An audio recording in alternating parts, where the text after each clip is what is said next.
news that nobody has the balls to report. Why am I the only one breaking stories like this? You can call me Uncle Turtleboy, Clarence, Aidan. I don't care what you call me. Did you not say that you were going to take my baby out of revenge and make him a transgender baby? I think they don't like the things that I'm saying and they want me to stop saying them, but I'm not. I'm never going to stop. Now, these are the kind of stories, guys, that must be told. I'm just a guy who's breaking stories and reporting news from my basement. Hello, welcome Turtle Riders to the Tuesday night edition of the Turtleboy live show. I'm your host. They call me Uncle Turtleboy around these parts, but you can call me Aidan or Clarence or Turtleboy. I actually prefer Dr. Turtleboy. That's my Twitter handle. So make sure, speaking of, make sure you're following us on all the socials. I got to change the background. One sec. Hold on. I don't like the fact that you can see through the Turtleboy's glasses there. So let me see if I can adjust this without screwing everything up. What happens when I go this way? It makes it worse. What about this way? Okay, that's good. That's good. That's good. Find a happy balance. Okay, that's a happy medium, right? That works. All right. So anyway, make sure you're following us on all our socials, guys. On Facebook, I go by Clarence Woods Emerson. I'm also on Turtleboy on Facebook. Those account, like, follow those. Like, we've gained almost like 8,000 Facebook followers in 2 weeks, man. 2 weeks. On Twitter, I am at Dr. Turtleboy, DOCTOR Turtleboy, because if Jill Biden's a doctor, then I'm definitely a doctor. So get at me on there. I think I've gained a couple thousand on there. Also on YouTube, of course, you're watching YouTube. Follow us on, if you haven't hit the subscribe button, you're going to want to go ahead and do that. You especially want to go ahead and hit that notification bell, because tomorrow I will definitely be doing an impromptu live. Like, that is a 1,000% guarantee, and you're going to want to get the notification bell when that happens. You only get 3 notifications in one day. So I might even do a Facebook Live on Clarence Woods Emerson at some point. So make sure you're following Clarence Woods Emerson as well, because tomorrow, guys, is going to be like the best day. Like, I'm a little bit nervous for tomorrow, and my life isn't on the line. Like, I'm just there to report the news about the story I've been following obsessively for the last 3 weeks. But, you know, I can only imagine how Karen Reed's feeling right now. I hope she's not watching. I hope she's sleeping right now and getting some rest, because I'm sure she needs it.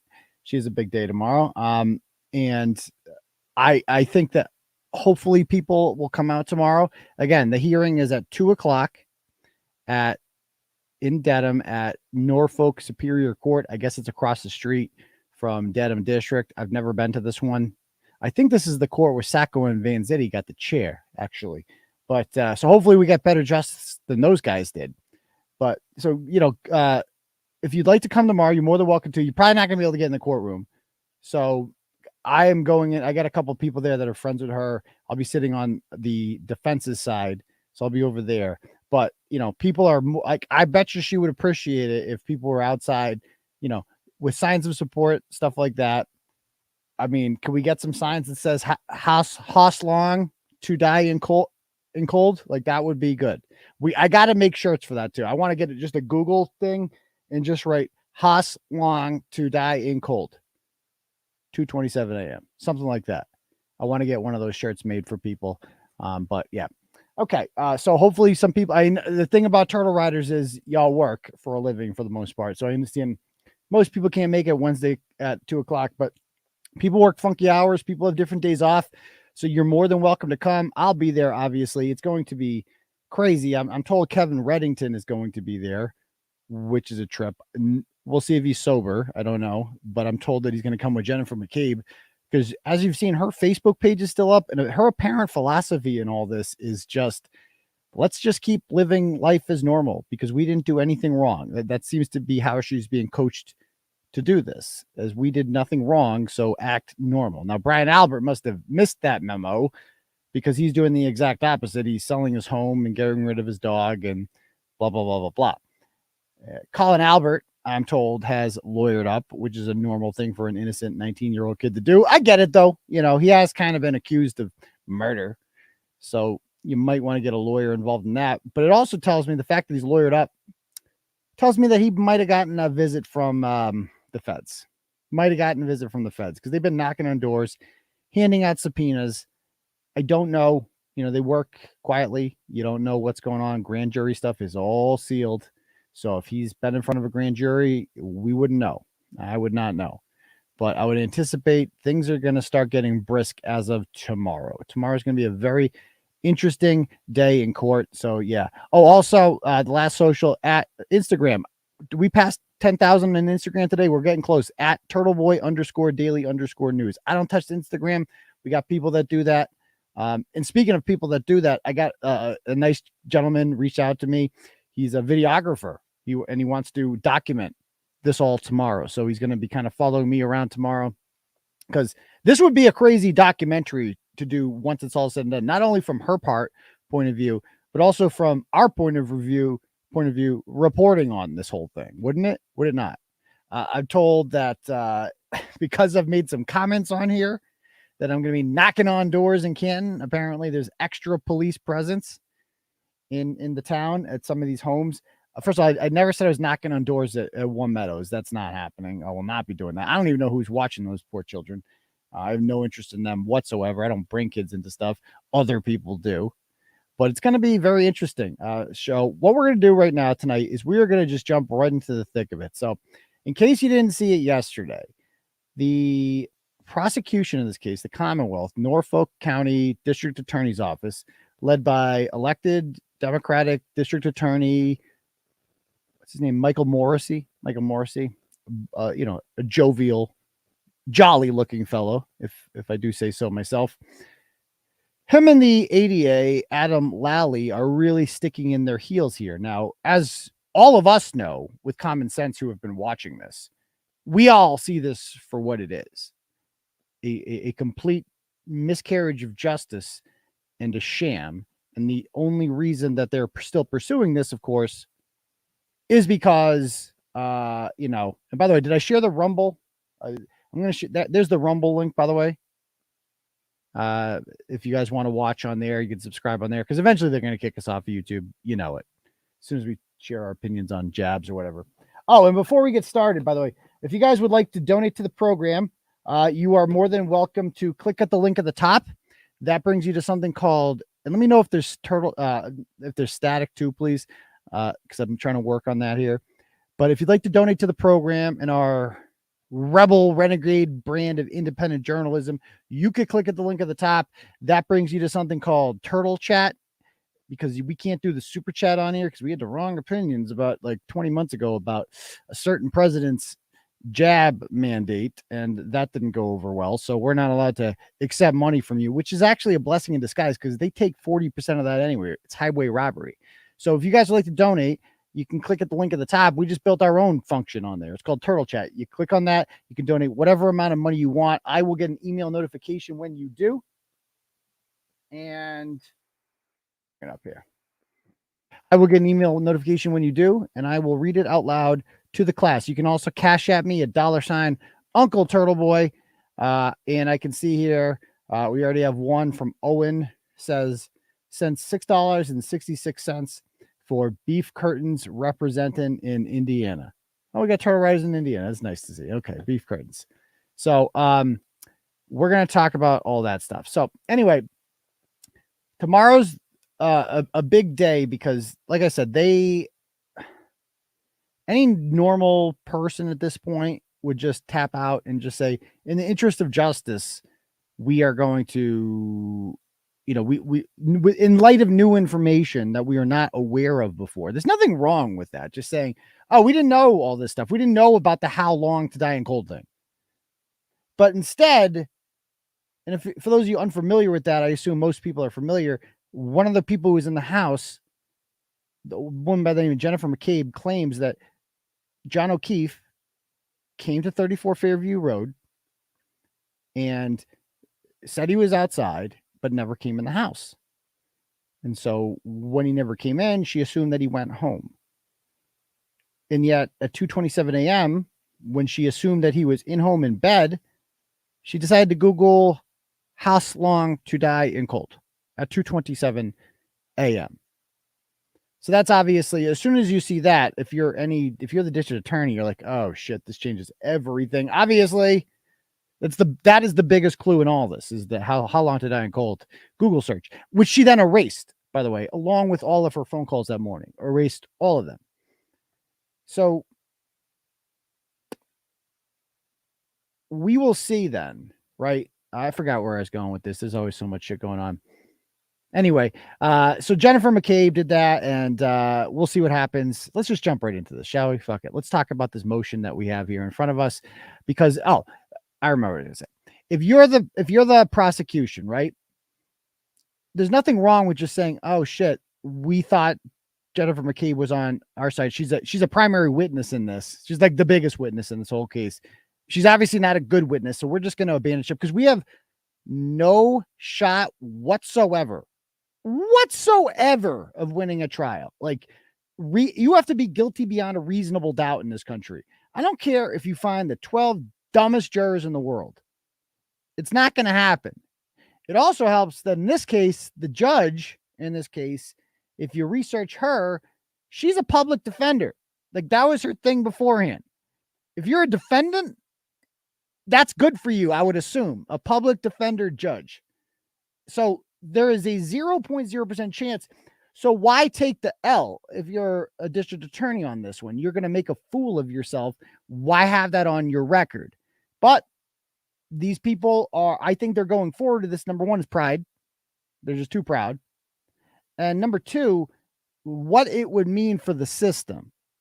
Because there are the people clinging on to this are the people clinging to their belief that, like, the police would never do that. No, we can trust the police. Michael Proctor is a state trooper. He would never do any such thing. But as it turns out, he would. And people will lose faith in not only police officers and the state police, but the entire system for this many people to essentially conspire to keep this a secret would just make people, it's so much easier for everyone if Karen Read did this, is it not? It's so much easier for everyone. Although I will point this out. And somebody brought this up today, and it's a great point.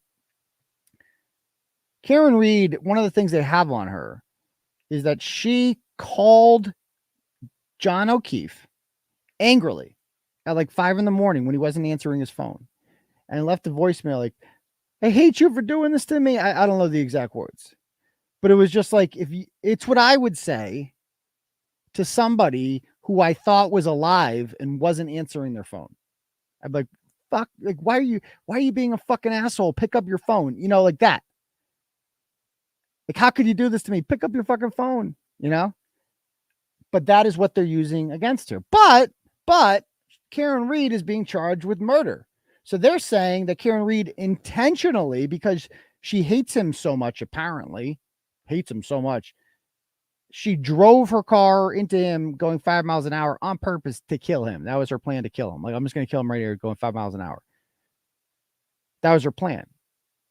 So why then, if she thought he was dead and she intentionally killed him, why would she leave an incriminating voicemail in which she calls him an asshole? Why would she do that? No. If she intentionally killed this man, she's going to do what Jennifer McCabe did and act all worried. I love you. Why aren't you answering? Keep calling. She would never say anything mean. That's what Jennifer McCabe essentially did, right? Called him 6 times, pretended to worry about him. She didn't call him an asshole. Like, where the fuck are you? Did the exact opposite. Anyway, so so tomorrow there are 2 motions on tap. One of them is the motion to get Brian Albert's phone. Brian Albert, of course, is the homeowner. He is a trained MMA fighter with a bad temper. I've heard nothing but horrible things about this guy. He was on that fake YouTube Boston police show or whatever, bootleg cops. And, he's a real hardo. He's a Boston police sergeant on the fugitive whatever team. and I'm looking into this. He assaulted a detective by the name of Eddie Hernandez at a Christmas party, punched him out, sucker punched him, I'm told too, because this guy has a bad habit of going around, hooking up with or trying to hook up other people's wives. And the untold story here in all this is that these people are allegedly swingers too. I don't know if you guys heard those rumors, but that's all I've been told that's going to come out. And it's like, it was well known. It was well known. Like there's a reason, it seems. I always thought it was bizarre how badly that Jennifer McCabe wanted to cover for a man she's not married to in Brian Albert. Like I thought that was bizarre. But one of the motions is to get Albert's cell phone, because what I suspect will be on that phone. What do you guys think will be on Brian Albert's phone that will be of material interest to the defense team? What do you guys think? Let me hear your theories in the comments. What do you think they'll find on Brian Albert's cell phone? Because I have an idea. And I think a lot of other people might as well.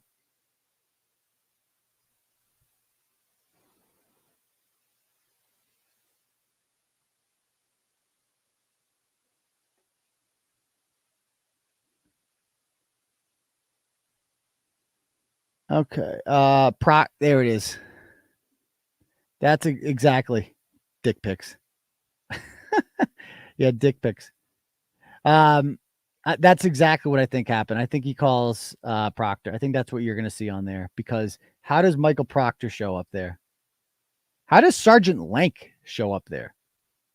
He was not on duty that night either. He just showed up. He has a tendency to show up when Alberts are in need, right? Although I do wonder.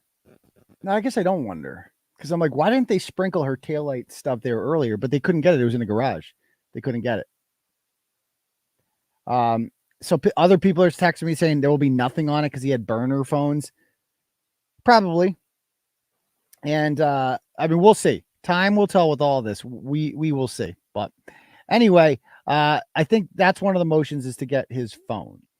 Number two, they're getting a motion to get the dog, his German Shepherd, which has just disappeared. It's not normal for people. People are saying there will be nothing on there. Somebody texts me. There will be nothing on there. Mark my words. Let's see. Interesting. Well, there's a theory. But he did have burner phones, right? But Jennifer McCabe called him on his number. So we'll see. Now, Colin is lawyered up. I'm assuming they're going to get his phone after a while, because this bullshit about Colin wasn't in the house is a complete lie. Colin, grand jury testimony stated from everyone that he was in that house, and they're doing their best to be like he wasn't there at the time. They're trying to protect the young in all this. And yeah, we can get to the pool thing about like who fills the pool. Apparently that one didn't go over too well. A lot of people in the comments were like, this is a nothing burger, Turtleboy. You're reaching here, looking for content with the pool thing. A lot of people fill in their pools. Yeah, they do. But y'all want to see something? I got a little video. I haven't shown anyone yet. Should we show it? I think we should show it. Hold on. I got a video. Let me send it to myself here. I got a video from that house.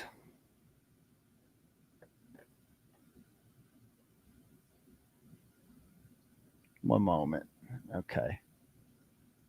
So as you guys know, there's a home at 1473 Washington Street in Canton, directly across the street from the police station. Guess who used to own that home? Guess who was, I don't know if the original owner of that home, but who owned it like, I think 20 years ago or so. And I didn't even publish this yet. That home was initially owned by the Weeks family, as in Jennifer Weeks McCabe. Her family sold it to Brian Albert. Like, dude, it's like one incest cult in this fucking town. I swear to God. Like, you can't do anything without the other families. So Brian Albert then owned the home. And then Brian Albert gave it, I apologize. what was the hell's the, yeah, so he had the home, and then some point he pulled the switcheroo with mom and dad. Mom and dad lived at 34 Fairview with Fredo there, Tim, and then they moved into that house. I guess Tim has like a girlfriend or something. I don't know the whole deal. The girlfriend, Tim's girlfriend, by the way, Tim Albert's girlfriend, was in the wedding party of Michael Proctor's sister. She's in that picture as well. Of course she is. Why wouldn't she? But they don't know each other. They don't know each other. They barely ever met, according to the prosecution. It's just fucking wild. So check out this video. So as we saw, a pool was filled in with a bunch of grass. I think that's fucking weird. Like, it was a nice pool too. It looked fine. There's nothing wrong with that pool. It looked like it was used. There was all the pool equipment was there. They have a freaking swing set in the yard. It's a really nice yard. And all of a sudden they're just like, we're going to fill this in. And I have the video of it being filled in. Let me show you this video.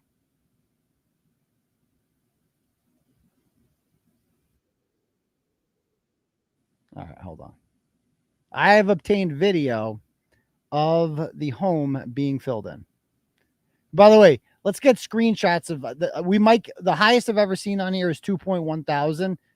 Let's get screenshots every time we break that, because I can't do it because I'm doing the show. But all right. Somebody goes, are you not going to talk about the prosecution's response? No, I'm just not going to talk about it. You're right. I'm not going to talk about any of that. That's what I'm going to do. I'm just going to ignore it. That's what I do. Good comment, shit dick. All right, here we go. So this is Lisa Criscilio is with Grady Minton. Tally helping Papa fill in the pool.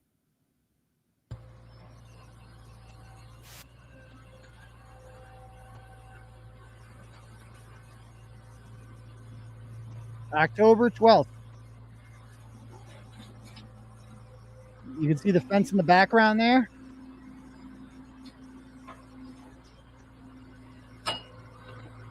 Why haven't they fixed the fence in front of their house either to do this? Like, this is in October.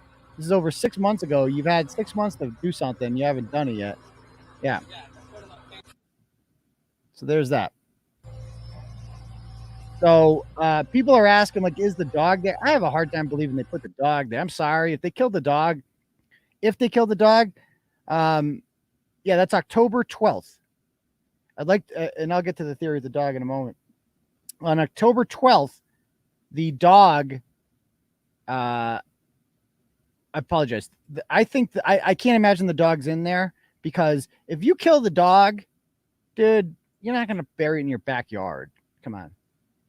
You throw it in the woods. Like, let the coyotes get it. Something. You can do, like, you're not going to throw the fucking dog in the backyard. Stop it. I mean, I don't think they would. Now, there might be a floor there. There might be a floor. I don't know. Or, as somebody pointed out, cell phones. Maybe some cell phones in there. I don't know. The pool had issues for years, believe it or not. It was a fiberglass pool. See, I don't care. I mean, with that, some people have said that.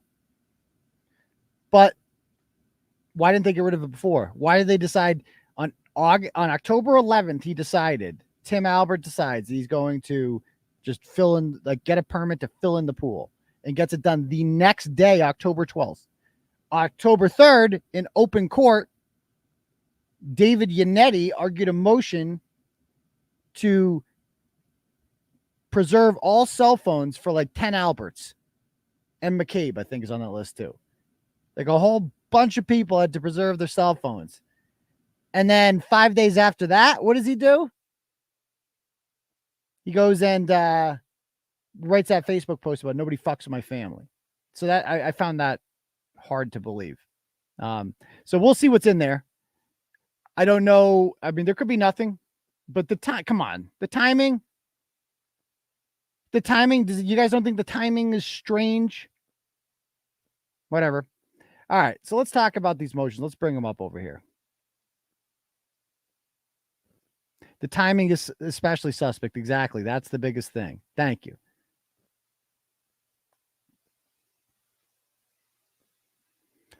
Okay. So this, for whatever reason, is not on mass courts, which a lot of people are upset about, but I got it. So anyway, introduction. This is for the Albert cell phone thing. We're not going to read the whole thing. We're going to get to the good stuff. So this motion should be denied, the state says, because the defendant has failed to demonstrate that the requested cellular telephone is evidentiary and relevant, and the application is not made in good faith, but rather is a fishing expedition. So fishing expeditions are not allowed in court. I see this all the time with me when I get sued. They always want like, we want his phone. Why? So you can see who I'm talking to. Like, that's all this is. If you think something might be there, so you just want to go looking for it. But this is a little bit more than a fishing expedition. So it's purported for evidence of a purported conspiracy. They love to say that word because it makes you sound like a crazy person. But rather is amongst these witnesses supported merely by speculation and conjecture. I think it's supported by slightly more than speculation and conjecture. I'm just saying. On January 29th, the Canton Police Department received the 911 call, blah, blah, blah. Officers 𝗬𝗲 and Mullaney responded with Canton Fire. They were the first to arrive, observed 3 females. The footage depicts the weather and visibility conditions during the officers' transit and arrival at to the scene shortly before the body of the victim was discovered and the 911 call was placed. Officer 𝗬𝗲 can be seen utilizing the spotlight as he attempts to locate the calling parties in the darkness of the blizzard conditions. 3 females are over there. One's lying on the ground. Karen Reed, the defendant, and Jennifer McCabe and Carrie Roberts. Officer 𝗬𝗲 further observed the victim to be cold to the touch and not breathing. Got his AED advice, etc. In Brockton, he was determined to be deceased. Lieutenant Paul Gallagher, Detective Sergeant Michael Lank, and Sergeant Sean Good, who is also, I'm told, friends with several state police officers. So state police troopers. This is a cop town.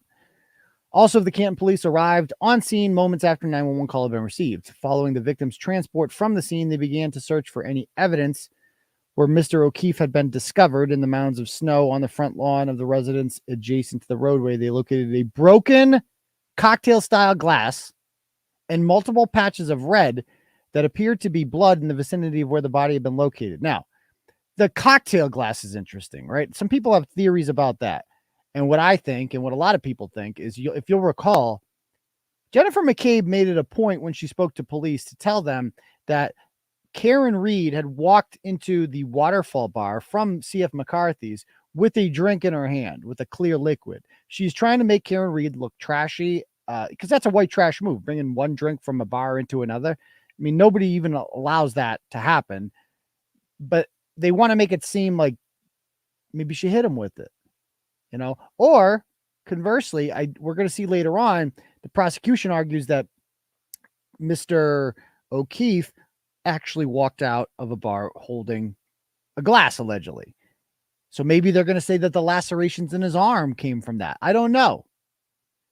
But the blood was kept in the freaking, the solo cups. Apparently they could play beer pong with them afterwards. And that whole thing, but you'll notice what's not on here is the most important thing. Taillights. There is no taillight evidence at all. Later that morning, the Norfolk DA's office was notified and responded to the scene as well. Trooper Michael Proctor and Sergeant 𝗟𝗏𝗂𝗏 were among the troopers who responded and intervening. The first spoke with Miss McCabe. She indicated that she and some friends were at the Waterfall Bar and Grill during the evening of January 28th. She got there with her husband at 9 o'clock following their kids' basketball game. At approximately 11, she and Miss Reed, Mr. O'Keefe and Miss Reed, arrive at the waterfall together. Miss McCabe stated that Mr. O'Keefe and Miss Reed have been in a dating relationship for approximately 2 years and that she stayed there often. She observed that she walked in holding a glass cup from C.F. McCarthy's with a clear liquid that she believed to be a vodka soda drink. They're trying to make Karen Reed sound like a raging alcoholic. That is their goal here, that she was so drunk and emotional and just a crazy bitch. Like that's what she did. And that's why she killed John O'Keefe in a fit of rage. Prior to come in, Miss McCabe observed him to be wearing a baseball hat and sneakers. The defendant appeared to be in a good mood, didn't observe any arguing between the two of them. She further described the atmosphere within the bar as friendly with no arguments. This description of the group and the atmosphere within the bar and between the defendant and the victim was consistent with each witness present, blah, blah, blah, blah, blah. They were invited back to 34 Fairview, and they left together. As Miss McCabe was arriving at her vehicle, she received a text message from Mr. O'Keefe asking where to. At 12:14 a.m., Miss McCabe replied with the address of 34 Fairview Avenue, which is like literally 3 or 4 minutes, I think, from this place. At 12:18 a.m., Mr. O'Keefe called Miss McCabe to ask more specifically where the house was located on Fairview while inside the residence. So he calls her at 12:18 to ask where on Fairview, because they're not, no offense to Karen Reed. She's a woman driver. Okay. She's been drinking. She definitely got lost. She definitely got lost, because if you look on the map of where Cedar Crest, she was coming from the other way on Cedar Crest and turned right onto Fairview. According to Ryan Nagel's testimony, Ryan Nagel was coming from the correct way on Cedar Crest and took a left, and he yielded and let her go first. So that was a dead end where she was coming from. So she got lost. So she doesn't know where the hell she's going in this vast suburbia. Okay. And basically she's like, what do I, that's the way my understanding of this is, that they didn't know where the fuck they were going. And so they get there, and notice they pulled all the way to the end of the driveway, because they're probably just like, is this the house? Is this the house? They don't really know these people that well. They've never been there before. And Karen Reed has no desire to go inside because she doesn't really want to hang out with these people that much. Anyway, Mr. O'Keefe, while inside the residence following her arrival there, Miss McCabe observed a black SUV consistent with Miss Reed's vehicle arrive in front of the residence from her vantage point at the front of the home. Miss McCabe texted Mr. O'Keefe at 12:31 stating hello, and again at 12:40 a.m. So again, we know now that she texted him at 12:31 and again at 12:40, and then called him 6 times because he was already knocked out and thrown out like trash. Pull up behind me, referencing her vehicle's parking spot within the driveway located at the right side of the property. She then observed the black SUV move from its initial place where it had stopped on the street near the driveway and proceed to the left side of the property. Mr. O'Keefe's body was subsequently discovered later in the morning. Miss McCabe texted Mr. O'Keefe again, hello, okay, and observed the black SUV drive away from the home. Now this, I'm pretty sure, is provably false. 12:45, she observed him driving away from the home, okay? So we know now that he was there no later than 12:20 that they arrived, because that's when Ryan Nagel got there. Ryan Nagel was behind them. He saw them get there. So we are to believe the state is trying to tell us that Karen Reed hit John O'Keefe and killed him right there, and then stuck around for 25 more minutes. Because again, read this. Jennifer McCabe's own words. 12:45 a.m.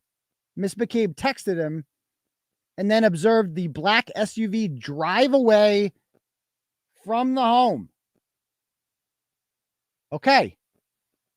At approximately 4:53, Miss McCabe stated she received a call from Mrs. Reed looking for Mr. O'Keefe. The phone was placed by the victim's juvenile niece of the defendant. Direction, again, blah, blah, blah, because their kids knew each other, or John's niece knew her daughter. I think they're both freshmen, I want to say, at Canton High School. The defendant sounded distraught over the phone and drove over to Miss McCabe's home. The defendant told Miss McCabe that the last she remembered seeing the victim at the Waterfall bar. Miss McCabe then informed the defendant that she observed the defendant and the victim leave the bar together. So this sentence right here. The defendant told Miss McCabe that she last remembered seeing the victim at the Waterfall bar. I don't believe that. I do not believe Karen Reed told her, oh, the last time I saw John was at the Waterfall bar. Because, again, she's trying to paint this picture that Karen Reed was blackout drunk. She doesn't even remember going to 34 Fairview Road. No wonder she doesn't remember knocking him out, because she was so wasted that she just hit him and then waited around for 25 minutes. And while his body was lying there, no one else saw it somehow. I think, again, this is all coming from Jennifer McCabe. She is setting the narrative. She also later informed the defendant that she had seen them in Miss Reed's vehicle in front of the home on Fairview. The defendant also informed Miss McCabe that she and the victim had gotten into an argument the last time she had seen her. Did she, though? Did she, Jennifer McCabe? So according to Jennifer McCabe, the last time she saw Karen Reed was like, girlfriend who I barely know at all, let me tell you all the shit I hate about John O'Keefe. Come on. Stop it. She, like, you don't know her at all. Like, she doesn't have your phone number. She's not going to confide in you about that. The defendant arrived at Miss McCabe's home around 5:30 a.m. No, she didn't.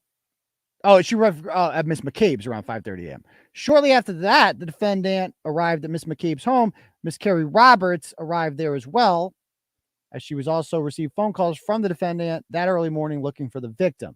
Miss McCabe then drove Miss Reed's vehicle from her house back to Mr. O'Keefe's house, as she was too hysterical, and Miss Roberts followed along in her own vehicle. While driving to Mr. O'Keefe's house, the defendant stated to McCabe, "Could I have hit him? Did I hit him?" Again, this is what Jennifer McCabe is saying that Karen Reed said.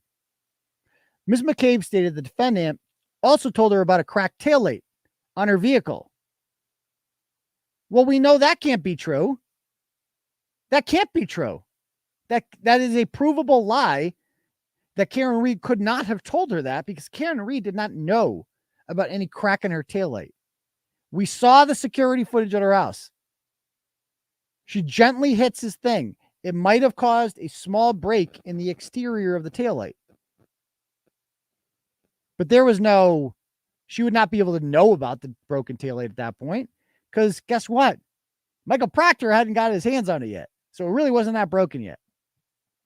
So that is a lie. This is just Miss McCabe is saying that Karen, and this is why Jennifer McCabe wanted to be in the car with Karen Reed at all times, because she needed to control the narrative. She needed to report to the police what they said. I'll tell you one thing. When I first heard about this story a year and a half ago, whenever the fuck it happened, and I remember reading about it, and my first thought was, oh, that's horrible. Like that, I felt bad for her. I'm like, oh, yikes, she has to live with that. She accidentally fucking killed him, because that's the way it was presented. I'm like, ooh, and she didn't even know.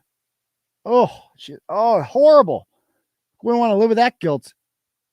And I remember reading it, and I remember reading somebody who I thought was her friend, Jennifer McCabe, was saying all this shit. And I'm like, wow, what a shitty friend. I remember thinking that. That was the first thing I thought about this case, was what a shitty friend. Well, as it turns out, she's a conniving cunt. She's not a friend at all. She's a horrible fucking person.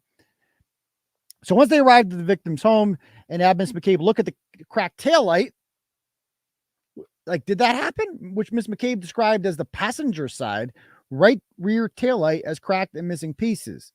Miss McCabe and the defendant then entered and by the way, this is all said at her home after she had a chance to speak with Brian Albert and all these other people and get their fucking story straight.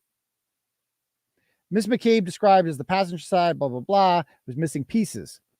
Miss McCabe and the defendant entered Miss Roberts' vehicle to go looking for the victim.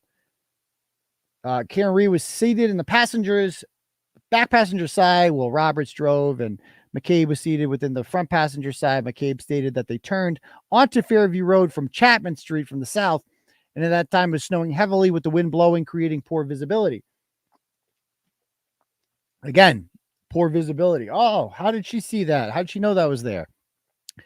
Miss McCabe stated that just prior to 34 Fairview, there was a cluster of trees. Immediately, the defendant stated that she saw the victim.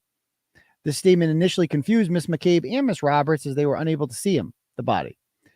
She has to throw that in there. She had to throw that in there. It confused you? Okay. Miss McCabe stated that the defendant screamed to open the door and ran directly over to the body near the cluster of trees and laid on top of him for warmth and began CPR. She stated that the victim was lying on his back, approximately 6 inches of snow, but there was not 6 inches of snow. We've looked into the weather report. There was only 2.5 inches of snow by that point, 2.5 inches. With his phone on the ground underneath him. Oh, that's it. Like, what? She noticed the phone on the ground underneath him? How would she notice that? How the fuck? She couldn't see a body, but she could see a cell phone underneath a body. Okay. The defendant yelled at Miss McCabe twice to Google, how long do you have to be left outside to die from hypothermia or something to that effect? You sneaky cunt. You sneaky, sneaky cunt. That's what that is right there. She's like, oh, because she realized when she Googled that at 2:27, she's like, fuck! You know, she had a moment where she's like, fuck! What did I, oh! Like, you ever, like, picture that. You're like, fuck, I just fucked it all up. I guarantee you there was a moment like that with Jennifer McCabe. After she Googles, like, she's like, fuck, why did I do that? Fuck! They can see that. I need a plan. I need a plan. I have an idea. I have an idea. When I get with Karen Reed, I'm going to Google it again. And I'm going to say that Karen told me to Google that. That was her plan. That, like, because she realized how badly she fucked up when she Googled it the first time. So, how long do you have to be left outside to die of hypothermia? Because that would make sense if you Googled it. First of all, it still doesn't even make sense either. Because I'd like to point this out. Like, who the fuck would, you going to Google that? This is a traumatic scene. There is a dead body of a man right there who you are friends with, your daughter's friend's father, and he's fucking dead. You saw him a few hours ago alive, and he's fucking dead right there. And you're like, you know what I'm going to do? I'm going to Google some shit. I'm going to Google how long to die in cold. I'm just going to Google that because I'm interested in this. The composure it would take, like this. That if she had the fact that she did Google that at all is so cold-blooded in and of itself. And the girlfriend's crying and Karen Reed's crying and all the shit's going on. Come on. Stop it. Stop it. On January 29th, troopers interviewed Matthew McCabe, Mr. Matthew Cuck. Separately from his wife, Mr. McCabe indicated that he had known O'Keefe for approximately 8 years and had met Miss Reed a handful of times. He stated that he was at the waterfall bar. He observed the victim be wearing a hat, blah, blah, blah.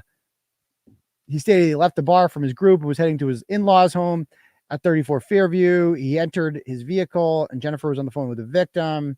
While at the residence, he observed a large, dark SUV pull up in front of the house on the street. He had been looking out the open door through the glass storm door. Why is the door open during a fucking blizzard? They just kept the fucking door open? It's a goddamn blizzard. We're like, hey, just keep the door open, dog. Fuck it. We'll just keep it open. And so he goes to a party and he's like, you know what I'm going to do at the party? I'm just going to stand in front of the open door and just watch traffic. That's what Matthew McCabe was doing. Was just looking out the goddamn door, just watching traffic. That's what he wants us to believe. He had been looking out the open front door through the glass storm door and described the SUV's positioning as initially parked in front of the house.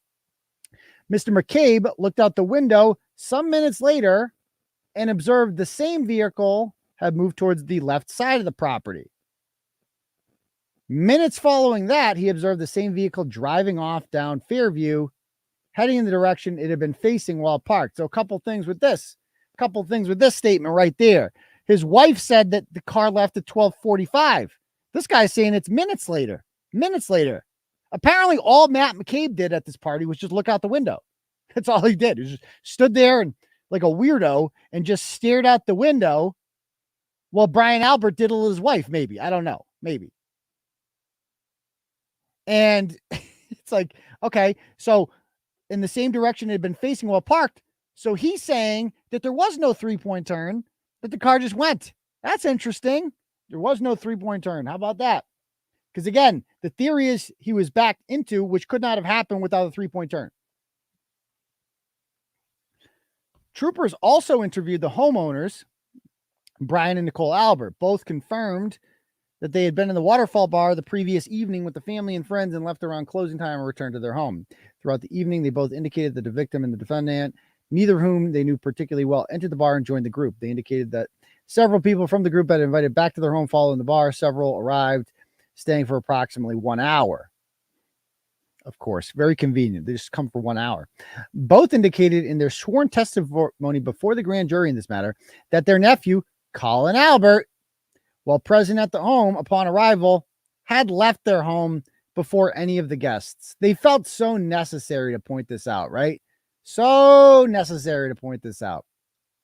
Several other witnesses called before the grand jury similarly confirmed this. Neither was aware that the defendant and victim had planned on coming over. Okay, although they would have had no issue if they had been aware. Neither one said they saw anything outside the home over the course of the morning until Miss McCabe awakened them. So they were not looking out the window. And this is Nicole Albert, I believe, is correct. Do we have Brian Albert's testimony in here? I don't even know. Prior to Miss McCabe's entering their home and walking into their bedroom, Miss McCabe's cellular telephone, which was downloaded by members of the Massachusetts State Police following her signed consent, shows phone calls from Miss McCabe's phone to both Brian and Albert's phone at 6:07 and 6:08. The first call occurs at 6:07 and is listed as answered, and it lasts for 9 seconds. Now, that is a short amount of time, I noticed too. What did she say on that time? Like, what did she say?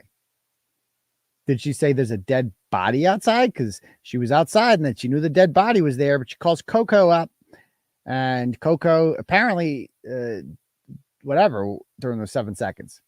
The second call occurs at 6:08, and while also listed as answered, lasts for a duration of 7 seconds. The call to Brian Albert occurs at 6:23 and is listed as unanswered. Troopers also interviewed Mr. Ryan Nagel. Mr. Nagel's sister Julie had been at 34 Fairview visiting the Albert son for his birthday. Mr. Nagel stated that he had been contacted by his sister asking for a ride home.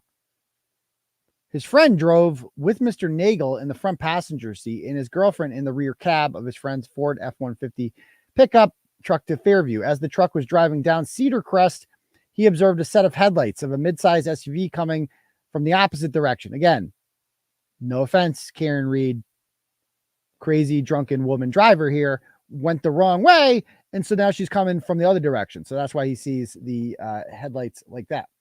Oh, yeah, by the way, we got 2.3 thousand people, which is fucking great to see. I want to get over 1,000 likes on one of these videos. We come close a couple times. We're up to 320 likes. So if just 700 of you, 2,300 people right now, hit that like button, hit that thumbs up button, those actually really help with the algorithm. So give us a hookup with that if you don't mind. Give us a hookup. Thank you. Okay, so back to this. So he stepped in. Mr. Nagel stated that the truck stopped directly in front of the driveway in the home and remembered. Okay, so he's in the truck right behind Karen Reed. Karen Reed goes further up and pulls up in front of the fire hydrant and the flagpole. He comes up and he pulls up in front of the driveway. So they're directly in front of him. Mr. Nagel stated that the truck stopped in front of the driveway and remembered the black SUV stopping along the right-hand curb toward the left side of the property. He remained within the truck while his sister exited the home and asked for them to come inside. He declined the invitation, which is weird because like came to pick her up, but okay. He declined the invitation and his sister eventually decided to stay at the home and make other transportation arrangements. As his sister returned to the house, Mr. Nagel observed the black SUV pull up an approximate 1 to 1.5 car lengths to the far left edge of the home's property where the flagpole was located along with some bushes.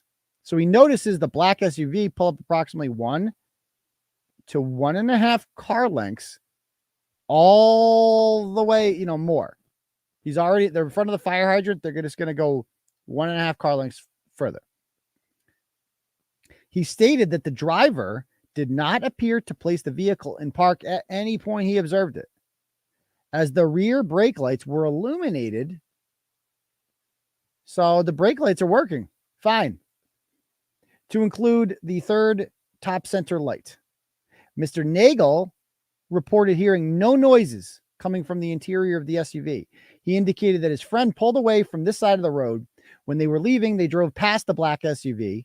He observed the interior light on the vehicle and a Caucasian female operator seated in the vehicle, holding the steering wheel attended to, steering straight in front of her. So where's John O'Keefe? She saw him. Wouldn't he have seen her fucking kill him? Where's his body? Where is John O'Keefe? He didn't see him go in the house either. I don't know about Ryan Nagel's testimony. Some things don't add up here. Where's John O'Keefe? He's not in the car. Was she getting roadhead? I don't know what was going on here. Like, where's John O'Keefe? Trooper also interviewed Mr. Nagel's sister, Juliana Nagel. Is her name Juliana? Or is this another misspelling? As well as her friend, Miss Sarah Levinson, spelt wrong again, obviously. Both of whom have been present at the home on Fairview on January 28th, 29th. And both of whom were later given a ride home by the McCabe's at like 2 a.m. So those two, Levinson and Nagel, were there through the whole thing. They know everything. They know everything. Both indicated they had been at the home for Brian Albert Jr.'s birthday. Both provided a list of other individuals there. They both indicated the Alberts, Brian, Nicole, arrived later in the evening from the waterfall and listed those in that group to include the Alberts, the McCabe's, and Mr. Brian Higgins. Both indicated that no one else at the home while they were there, and they left and got a ride home from the McCabe's. This is the part Miss McCabe, Miss Levinson recalled Miss McCabe saying that someone else was coming. However, that person never arrived. When I read that sentence right there, I was like, fuck Sarah Levinson. Fuck her. Remember, this is the nurse. This is the nurse, I think it's Beth Israel and Milton. Fuck her. She's not some innocent person in this. She deserves to go to jail too. I hope you're watching this, Sarah. Hope you burn in hell for what you did. Because this right here is complicity for saying that that person never arrived. She is now spreading a lie that she knows is a lie that John O'Keefe was not in that house. That's a fucking lie. That is a goddamn provable lie. And you were there an hour and a half afterwards. There was no fucking way you missed the gigantic fight in which big ass, grown, strong men were throwing each other up and down stairs. There's no fucking way you missed that, Sarah Levinson. So she has obviously been coached to say this and is sticking with the lie. So you want to do that? You made your fucking choice, Sarah Levinson. You chose to burn in hell. You can get fucked. I have no sympathy for you now. None. You chose to participate in this. Anyway, Juliana Nagel stated that she called her brother for a ride home at 12 a.m.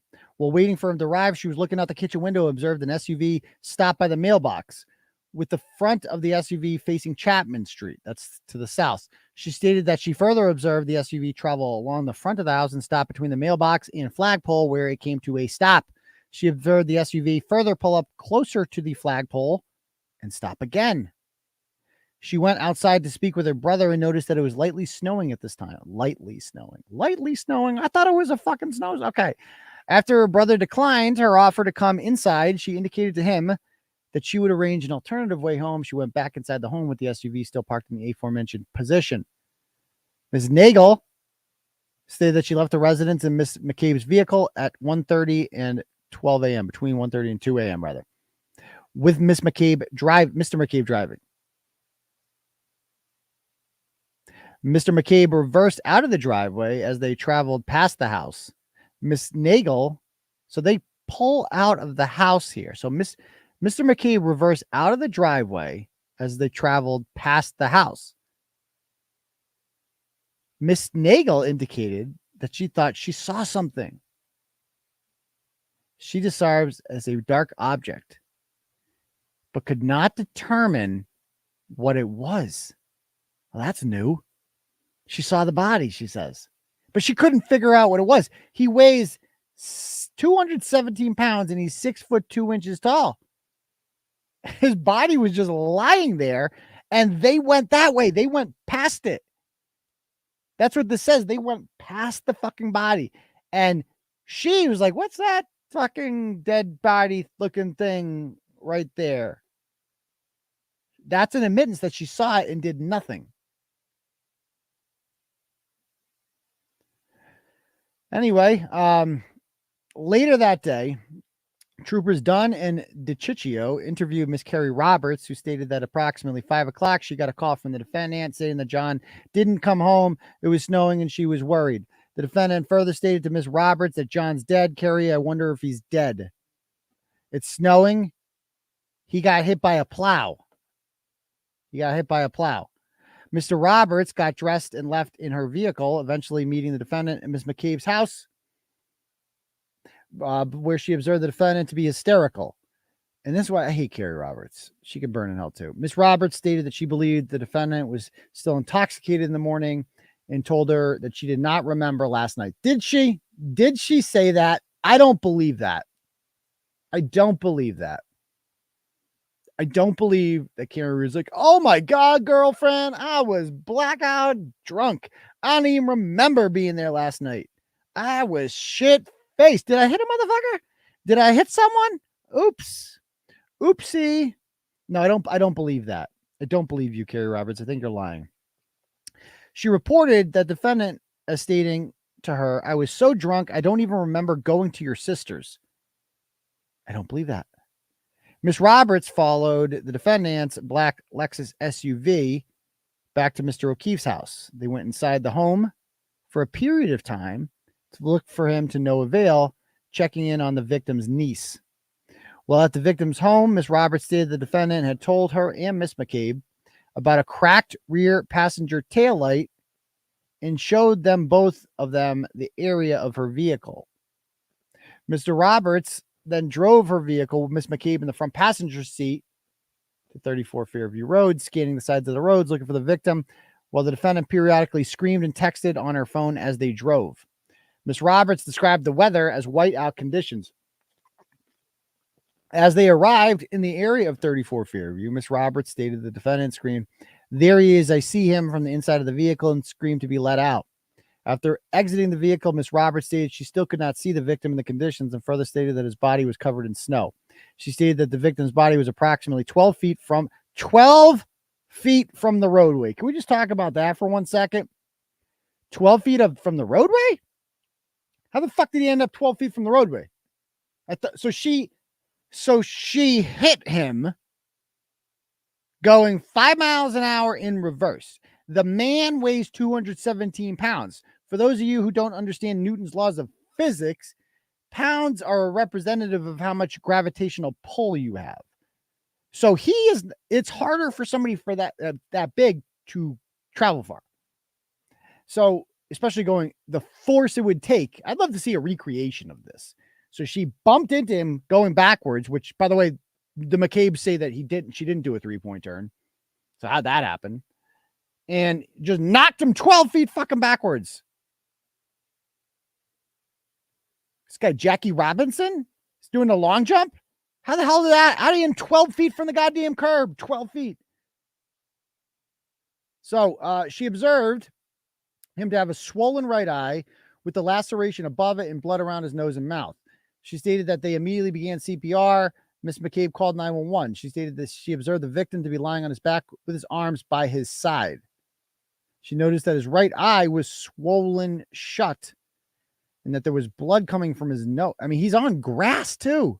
How does eyes get swollen? On grass. When the paramedics arrived and lifted the victim's body onto the stretcher, Miss Roberts observed the grass underneath the victim's back not covered in snow as the remainder of the area was, aka he was left out there a long time. The defendant repeatedly asked Miss Roberts, is he dead? The defendant grabbed Miss Roberts by the arm and asked her if they were really working on John or if he was already dead.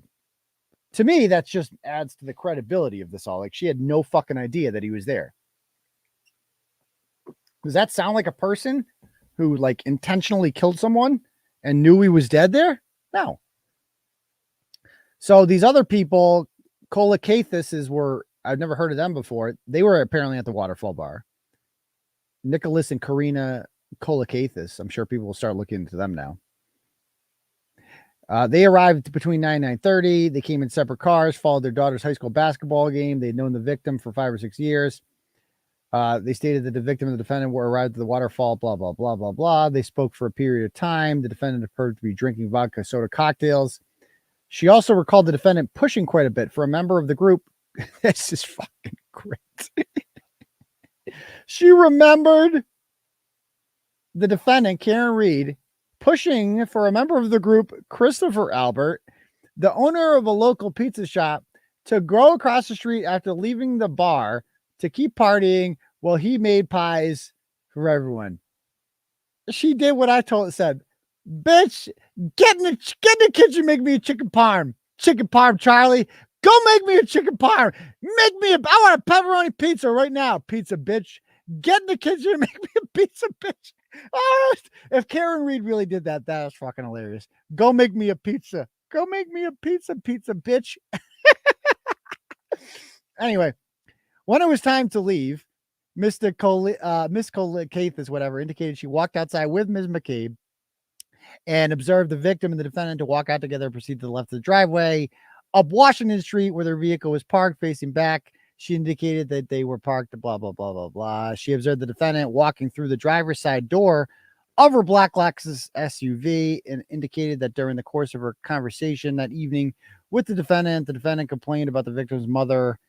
Like, okay, this I don't buy. She further indicated that during the course of her conversation that evening with the defendant, she complained about the victim's mother and the lack of private time the couple have for vacations because of the children, their activities and responsibilities. She hates the fucking kids. Except Karen Reed, from images that I've seen and evidence of like buying, they bought plane tickets to go on a vacation with the kids.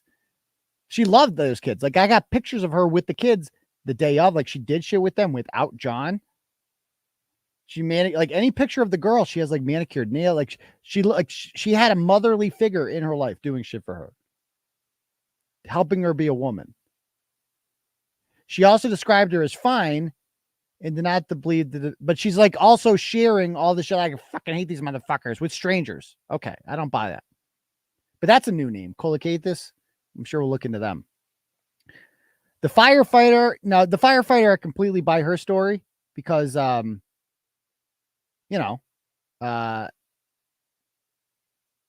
would she lie? Like, all she says here is that she kept saying, I hit him in response to the paramedic's question. Because that's, at this point, they've put that in her head. She believed that. Following their initial witness interviews, Buchanan and Proctor then proceeded the Good Samaritan to view the victim. They observed 6 bloodied lacerations varying in length of his right arm. The cuts extended from his forearm to bicep. Both of the victim's eyes were swollen shut and the black and blue in color. The troopers observed a cut to the right eyelid area of the victim. His clothing consisted of blue jeans, blah, blah, blah, blah, blah, blah, blah. The victim was also observed to have 1 black sneaker. Again, there was a sneaker missing too.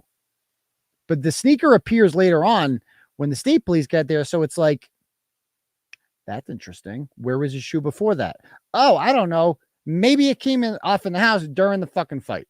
How about that? It just appeared later on. A lot of things. It's funny how a lot of this shit appeared that the Canton police missed the first time. The state police found the second time because apparently it's easier to find small fragments of taillights and Nike shoes after it snows a foot. That helps, as it turns out. I would think that it would make it harder to find small pieces of evidence like that, but evidently it makes things appear out of nowhere when it snows a foot. Okay. The victim's medical records were admitted, blah, blah, blah. She said the victim's injuries and medical conditions included the right superior orbital contact 7 minutes. Okay. I want to get to this part. So this is the we got to talk about the medical examiner, Dr. 𝗵𝗶𝗆𝗏𝗏, from the office of the chief medical examiner, conducted the autopsy of Mr. O'Keefe. The doctor advised the troopers that she observed several abrasions to the victim's right forearm. It's funny they call them abrasions, isn't it? What isn't it? What's the definition of an abrasion? Let's Google abrasion. I know it's like, my daughter has an abrasion. It's like a rug burn, right? I mean, what even is an abrasion? Like, I don't know the legal definition of an abrasion. An abrasion is the process of scraping or wearing something away. Right? Yeah, exactly. Like you slide into first base or some shit. You can get an abrasion on your leg. Yeah, like this. I'll show you in a fucking abrasion. Let's look at abrasions. Because this is important, the word she's using.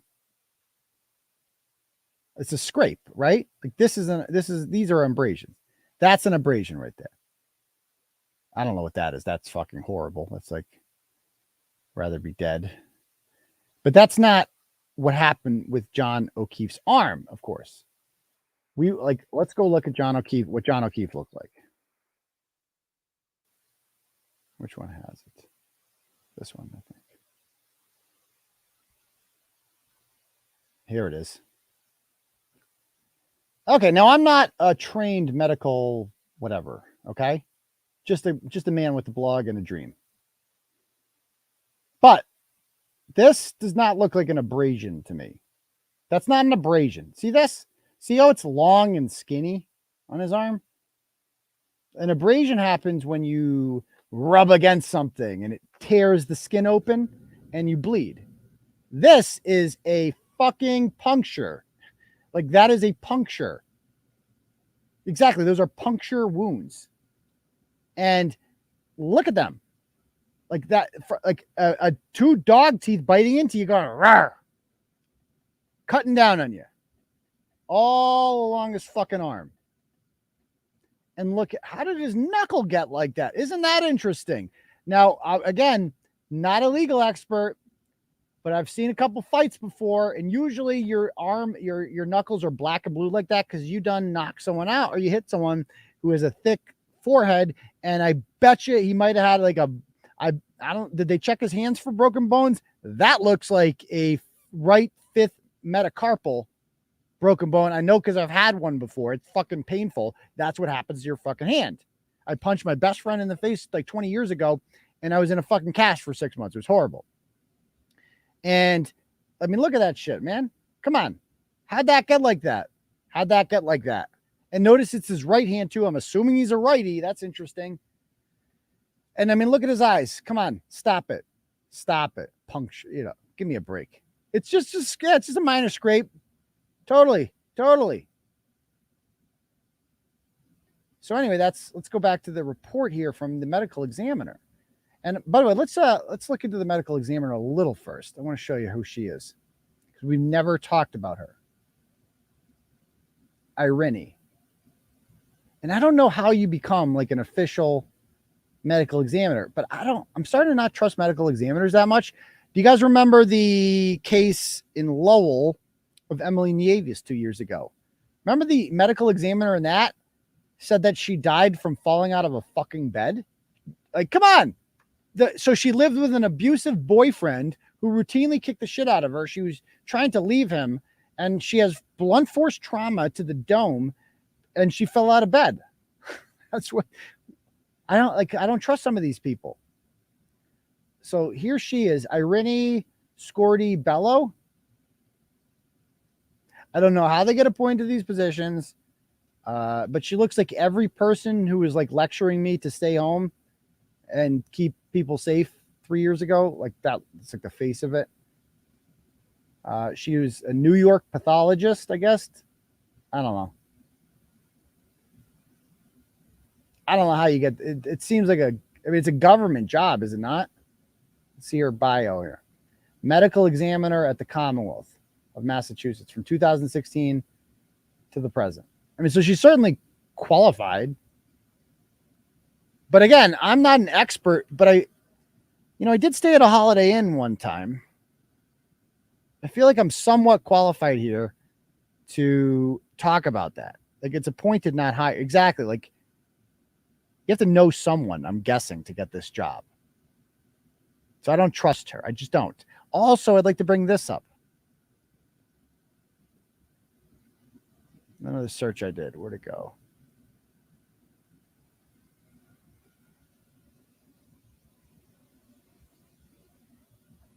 And I'm going to read Turtle Chats in a moment too. Okay, right here. So if I Googled medical examiner mistakes, you have no fucking clue how much stuff comes up, dude. Look at all this. Tarrant County coroner made 59 mistakes in 40 homicide cases. Failed autopsy, false arrests, a risk of bias in death, disastrous errors by medical examiners, 7 common mistakes regarding autopsy reports. Dude, I made a mistake. Medical examiner changes homicide. Wayne County medical examiner replaced after an audit revealed a wide range of mistakes and mismanagement. We need one of these. We should be auditing these people. Because guess what? I'm not a fucking expert, but I know what an abrasion looks like. I know what a goddamn abrasion looks like. And I know that ain't an abrasion. And I know that's what she put in her report, that's an abrasion. It's not an abrasion. It's not. She's lying. Now, I don't know. I'm not suggesting that she's in on something here. I'm saying she's incompetent. She's another incompetent state employee that just didn't feel like doing their fucking job. Where'd it go? I got to bring. All right, back to this. Well, and by the way, let me read a couple turtle chats before we move on. Okie dokie, starting from the bottom here. We got first up, Valerie sends $25 and says, some gas money. Do your thing tomorrow. I will do that. Thank you, Valerie. Amanda says 10 and says justice for Karen. Absolutely. Pat sends 20 and says Norfolk DA's office is claiming Karen Reed's parents' security camera is inaccurate and timestamped at 4/12 because they never adjusted for daylight savings. The daylight savings date prior to January 29th was 2 months earlier in November when we set our clocks back, i.e. fell back, spring forward. So by that logic, Reed's parents' security cameras should have been timestamped by 3:12 p.m. So somebody else sent us that. You're actually inaccurate if you say that, because that's not how it works. What would have been without daylight savings, if they didn't move their clocks forward or if they didn't move their clocks back, then it would have been 5:12, not 3:12, because the sunset was at 4:56. So I thought about, somebody sent me that today. I'm like, holy shit. And then I did the math out. It's like, no, that's not how it works. It's not how it works. It's actually, but I appreciate the dono anyway. Thank you. Next up here we have, where'd it go? Michelle sends $100. Thank you very much, Michelle. It says, let justice prevail. I hope so. I have confidence it will. Michael sends $10 and says, keep shining daylight in the darkness. When all this done, maybe you can look into this. And he sends me a link from the Providence, Go Local Providence. I'll check that out later. Christina sends $25, says, your hard work and dedication to candid journalism is inspirational to us all. Your thoroughness and fair reporting makes you trustworthy and incredibly valuable. We love Turtleboy. Well, thank you, Christina. I love you too. I appreciate that. Very kind words. James says $20, says, I'm so fucking pissed at our so-called justice system. I don't think I'll ever stop puking. God bless you for trying so hard to expose these maggots. Shameful, cannot even begin to describe these traitors to human decency. Well, thank you very much. Very strong words there. I agree with it wholeheartedly. Also got a couple cash apps here. We have from Christian Portanova sends $15. Will you and Reddington be sharing a dance tomorrow? Oh, I should ask him to dance. Didn't he want to dance? Justin Green sends $25. Says, any truth to Marty Walsh and the Alberts are friends? There's definitely rumors of that. They're in the same camp, I'm told. Christian Portanova sends $7 for updates on Higgins. Dude, he is the one who's just disappeared through all this. Him and Brian Albert have both kind of disappeared through all this. But no, I have nothing else on Mr. Brian Higgins. But anyway, back to the report here. So, we got one more donation from Scott. And he says, the autopsy photos show massive welts on the arms, hands, head, etc., and a 3-inch wide gash to his skull. John O'Keefe was beaten with a weapon like a crowbar. Your contribution means a lot and will be put to good use. Okay, I appreciate that very much. Interesting theory there for sure.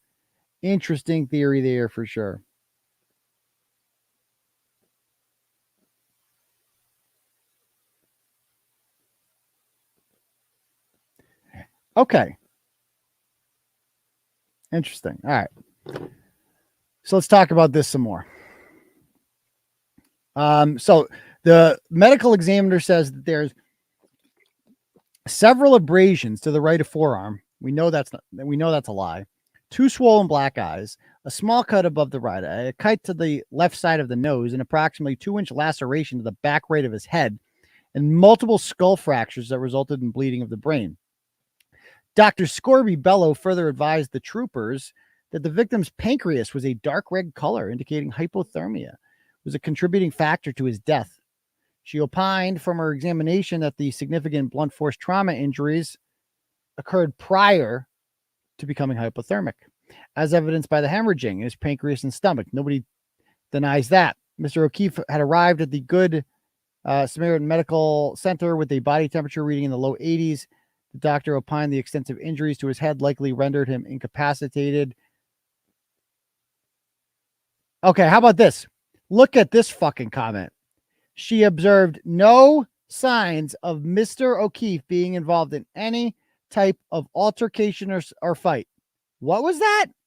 No signs of any type of altercation or fight. Oh, really? Then what do you call this, stupid? What do you call that in his hand? What's that thing on his right hand? No signs of altercation, except for the fact that his fucking hand is all black and blue, right where you punch someone. But besides that, there's no signs of a fight. Dude, again, I'm not a doctor. I'm not a freaking medical examiner. I'm also not retarded. Okay? I know what people look like when they get in fights, and that's that. And apparently this woman may not. Maybe she doesn't know what people look like when they get in fights. I don't know. So next up, back to this thing. All right. It goes on to say, as well as, let's see. In addition, she testified extensively regarding her examination, as well as grand juries, blah, blah, blah. The doctor described the medical definitions of a laceration, a contusion, and an abrasion, as well as the differences between the three. She testified that the victim had abrasions and that they were scratches caused by a blunt object.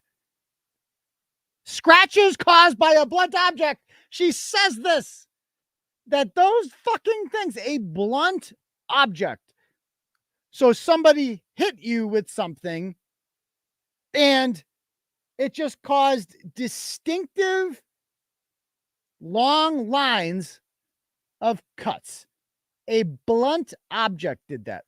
Dude, this woman is, I'm not saying she's complicit because that's ridiculous. That is absurd to think that some fucking doctor, that they knew this doctor was, like, that's absurd. That this woman's in on it. I think this woman is just a lazy state employee.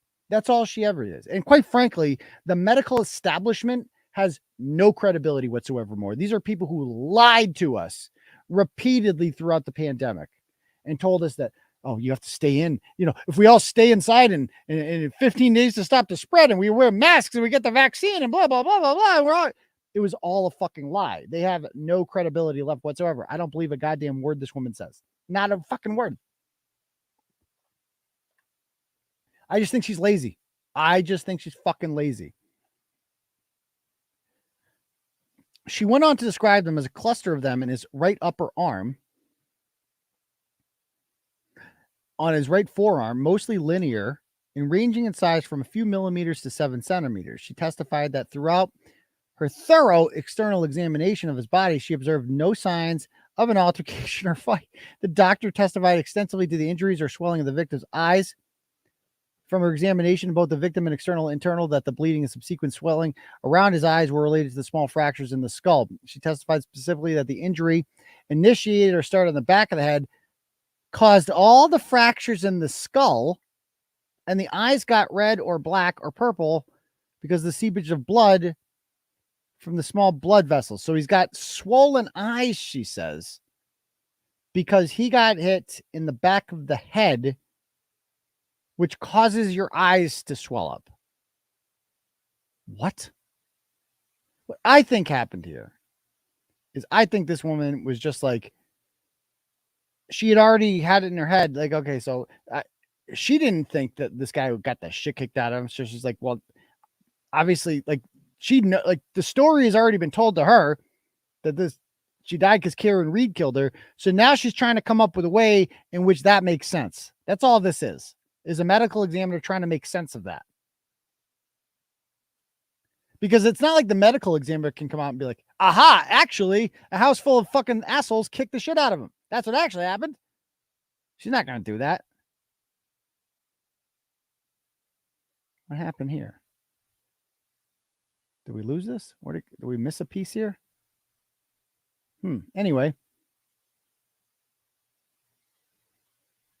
Okay, so let's read this part. So now the Karen Reed. The defendant stated that she dropped the victim at the house on Fairview, went home. She was having stomach issues at the previous bar. The defendant stated that she dropped the victim off. Oh, and by the way, if anyone else wants to donate, I was supposed to announce that. Feel free to do so. Click at the link at the top. You can donate whatever amount of money you want. Leave a message. I'll read it out loud to the class, etc. Okay. Or cash at me at $, _Turtleboy, whatever you prefer. She stated that she dropped the victim off at the house in Fairview, went home. She was having stomach issues. She stated she dropped the victim off, made a 3-point turn. That's a lie. Karen Reed never told anyone that she made a 3-point turn. It makes no sense to do a 3-point turn there. It's the wrong direction. And not only that, Matthew McCabe and Jennifer McCabe both testified that she did not do a 3-point turn. They said Michael Proctor wrote this goddamn report. The only way their story, their theory makes sense is if he was hit by her going in reverse. Because the taillight, luckily, they fucking lucked out so bad with that fucking taillight, didn't they? Like, oh yeah. I think they were initially planning on saying that she drove into him head first, but then they saw the broken tail. They're like, oh shit, what's wrong with that? Well, but that's not going to make sense though. Let's just say it was a 3-point turn. Let's say it was a 3-point turn. That's what this was. They said it was a 3-point turn. She stated she did not see the victim enter the residence. The defendant indicated that she first observed the broken taillight in the morning and did not know how she had broken it the previous evening. Except it didn't break in the previous evening. It broke in her driveway, didn't it? The victim was uninjured when she dropped him off at the house. But when she discovered him the next morning, she observed him lying face up, snow on his legs, eyes swollen, blood coming from the mouth. Okay. She attempted to contact him, called him. Troopers further asked the defendant for contact information related to the people indicated they were present at the bars. The defendant obliged, blah, blah, blah, blah, blah. How about this? Prior to providing said information, the troopers observed the defendant entering a numerical passcode into her phone and unlock it. As if that's fucking weird. As if that's weird. As if that's not like, I have a fucking passcode in my, they're trying to make her sound sneaky. That's perfectly normal. The black SUV was seized from the driveway from her parents' home in Dighton on January 29th. The vehicle was then transported via tow to the Canton Police Department. On February 1st, members of the State Police Crime Scene Services Section, a crime lab chemist, and Trooper Joseph Paul responded to the department. Of course, we know now that Proctor lied, of course, about what time he towed it, because he had that car by himself for an hour and 18 minutes in which he could do nothing wrong with it. Conveniently, the State Police Emergency Response Team decides to do the search right at 5:45 p.m. And why do you think Trooper Proctor said 5:30? Because he knew, well, if I have the car at 5:30, then I can't get from Dighton to Canton in 15 minutes like that. So it would be impossible for me to sprinkle some shit there. Who knows? That's why he said that. Back to this. They observed the fragments of the broken glass on the rear bumper of the vehicle. The right passenger side taillight was shattered. All of a sudden shattered. It was not shattered in that video. And pieces were observed missing from the red and clear areas. On the right side of the rear tailgate, a deep scratch and minor dent were observed. Minor dent. On the right side of the bumper, above a small red light. Again, this is a guy who weighed 217 pounds. So she hit him hard enough and the car isn't fucked up. More than that. Stop it. 2 scratches were observed, as well as one area where the paint chipped off. They did the rapid acceleration test. They saw that the brakes worked. They did the camera thing. The camera would have gone off, of course. And that's what made them think it was murder, because she would have been, you know, in a vehicle. The sound's going to go off, and she hit the gas anyway. Okay, so they observe all this shit. How about this? An apparent hair, that's new, was noted on the rear passenger side of the quarter panel. She said said apparent hair has subsequently been forensically tested and confirmed as human hair. Oh, it's a human, guys. A fucking hair. So apparently John O'Keefe was hit so hard that the hair from inside his fucking body went through his jeans and ended up on the tail. It's human hair. They don't say which human, but there's human hair on her. So obviously that means Karen Reed killed him. Jesus Christ. Also on January 29th, the state response team searched for evidence outside Fairview Road. They located a black Nike sneaker with a white Nike logo, matching the one worn by the victim at the time his body was discovered. In the same area where the body had been recovered, 2 red plastic pieces of taillight were located, consistent to the pieces missing from the defendant's black. This is the only physical evidence tying Karen Reed to this, and it was found by the state police 12 hours after the Canton police did not find it in the exact same spot, and after a full foot of snow had fallen, in which they had to fucking shovel it out of there. Fucking liars. And no wonder the DA's office is trying to cover this up. Do you understand what this would do to the institution of the police in this country? My opinion on police has changed as a result of this. The fact that more people are calling for these fucking officers to be fired, arrested, prosecuted, and jailed for the rest of their life, like the fucking dirty, disgusting criminals that they are, makes me wonder. They observed video from the Ring cameras affixed to One Meadows Ave. The video is observed utilizing the Ring application on the video's cell phone. The data in the application showed the 2 cameras are connected on the victim's account under his email. The 2 cameras cover the front door and driveway to the home from 6 p.m. on January 28th through 6 a.m. on January 29th. The Ring camera showed approximately 15 events between the 2 cameras at the residence. They observed on the Ring video from the driveway camera the defendant's SUV leaving the right driveway onto Meadows Ave and turning onto Pleasant Street. Investigators were not able to locate the Ring video of the same SUV arriving at the home prior to that. Well, that's weird. Specifically, no video of the defendant arriving at the victim's home after leaving the Fairview residence in the early morning hours. Okay, so the victim's Chevy, because of course that video would show that there was no fucking, that the taillight wasn't broken when she arrived.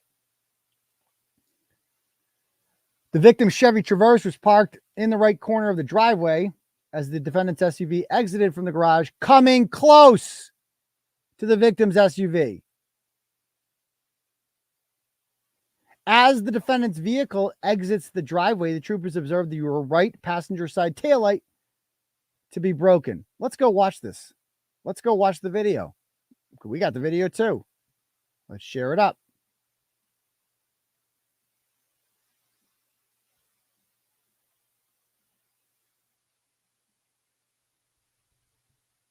All right, let's watch it. See what happens here. So she, this is what the video, here it is, Minnie. So she's pulling out in the black SUV. And that's the victim's SUV parked.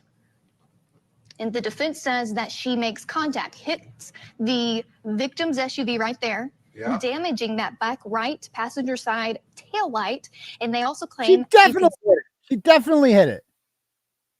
See, you know, the victim's SUV move, indicating It did. that there was a Like collision. the tire slightly moves there. And then as she pulls away, Look at this. So we'll look at her fucking taillight, man. Look at it. they Does that look shattered to you? It's definitely off.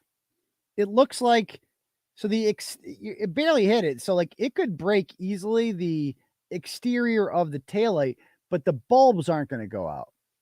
That's not shattered. Additionally, the glass would go in most likely, because that's how fucking Newton's laws of physics work. So there would not be glass shards located right there on the ground. It would be pushed in. say that Again, so there it is. Like it does look different from that taillight, probably because you can tell there's missing but then the brake light comes on. parts of the tail light coming. Right. Yeah, there's definitely like a missing But it would have part. been missing if it was a result of striking Officer O'Keefe at that time also. Here's a closer look at it. Once again, as we're backing up here, keep your eye and see if you see any movement here from the other car. Yeah, look at that, it moved. It's very possible. That's what It's the very possible. prosecution doesn't That's say there's contact. if the whole case was how did the tail light get broken, you've got reasonable doubt right there. Yep. Yeah. Okay. So anyway, back to this. But I love how the prosecution just puts it in there. Like the state police observed that, oh yeah, nope, he definitely didn't hit it. What? That's a lie. We're not stupid. We can see. How many likes are we up to, by the way? 732. We got 2,200 people in here. We got a few hundred more likes, baby. Let's go. Okay. Back to this. So, Evan Brandt from the crime on February 3rd, she'd already been charged by then. They arrived with Trooper Proctor at the home and documented all sides of the traverse and garage doors. No damage was observed on either side of or the doors. Of course not. I mean, you saw how she tapped it. No fragments or pieces of a broken taillight were discovered in the victim's driveway. Of course not. It's also like fucking 4 days later, like it would be pushed in. They think this is like, aha. It's like, it's not. Buchanan and Keefe traveled to see if McCarthy's, spoke with the manager. Okay, so they got her drinking in the bar, wearing a black jacket. Okay, blah, blah, blah, blah, blah, blah, blah. On February 1st, troopers traveled to the Waterfall Bar. They observed that camera. And there, takes a sip of a short cocktail glass. The victim, how about this? Stands alone at the table, takes a sip from a short cocktail glass, and walks out of the front door holding the glass in his right hand. So the same John O'Keefe stole a glass. From the exterior camera, the troopers observed the victim walking out at approximately 12:11 a.m., carrying a short cocktail glass in his right hand, meeting up with the defendant, and then the two walked together toward Washington Street. The troopers observed this exterior camera had it appeared to have just begun snowing with a light coating on the ground and cars in the parking lot. Why were they having a party during a snowstorm too? That's another thing. Y'all gonna get snowed in there and just fuck? I don't know. Troopers Dunn and Moore were canvassing for video footage in relation to this investigation. They proceeded to the Edward Lynch house, blah, blah, blah. They got video footage from the town's IT director, who confirmed the date and timestamps on the video was correct. The troopers also viewed and recovered video from the Canton Town Library, which the defense has been asking for a year and has not received. The distance between these two buildings is approximately 1 mile. From the library video at approximately 12:15. Troopers observe a large black SUV consistent with the defendant's Lexus traveling on West Washington Street and continue towards the temple 4 minutes after the victim and the defendant exited the waterfall. At 12:17, the troopers observe a large black SUV traveling by the building toward the intersection of Washington and Dedham Streets, which is like a minute away from the home, in the direction of Fairview Road. From the library video at approximately 5:11, troopers observed a large black SUV traveling down Sherman Street, taking a left onto Washington, and travel in the direction of the waterfall. I guess that's Karen. At 5:15, the troopers observed a large black SUV traveling away from the waterfall on Washington, crossing over Sherman. I don't know what any of this proves. This is like her going back and forth with McCabe and Roberts at this point. Okay. Lieutenant Brian Tully examined said records and was able to plot the defendant's movements while the phone was in use for various periods of time. The phone's movements coincided with the directions of travel of the black SUV observed on the videos. Okay. The videos and phone records occur after the defendant spoke with Ms. McCabe on the phone. Okay, so this is all just stupid. Both the 10-year-old nephew and the 14-year-old niece of the victim were interviewed at the Norfolk Advocates for Children Center in Foxborough. The children indicated they had lived with their uncle, the victim, for approximately 8 years following the death of their parents. Both children said the victim and the defendant started dating approximately 2 years ago, having dated sometime in the distant past. They both indicated the defendant would stay over there. The boy stated the defendant and victim argued a decent amount of time. Like a decent amount. Well, what does that mean, a decent amount? Like a normal amount. So, yeah, they argued. That's what couples do sometimes. A recent argument over groceries. And says that he needed a break from the defendant. Really? Because I've seen pictures. This is them getting in the kid's head and asking them leading questions, asking a traumatized 12-year-old leading questions. Like, and by the way, who gave these kids consent to even speak to police? Like, who gave them consent to even talk to the fucking cops? Like, don't you need some sort of parental consent to speak to police?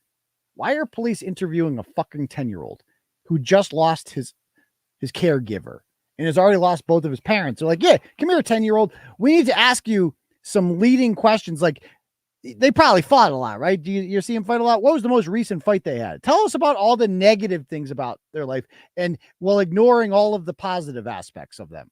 Like, just, they're putting in the fucking kid's head. They're putting it in the fucking kid's head.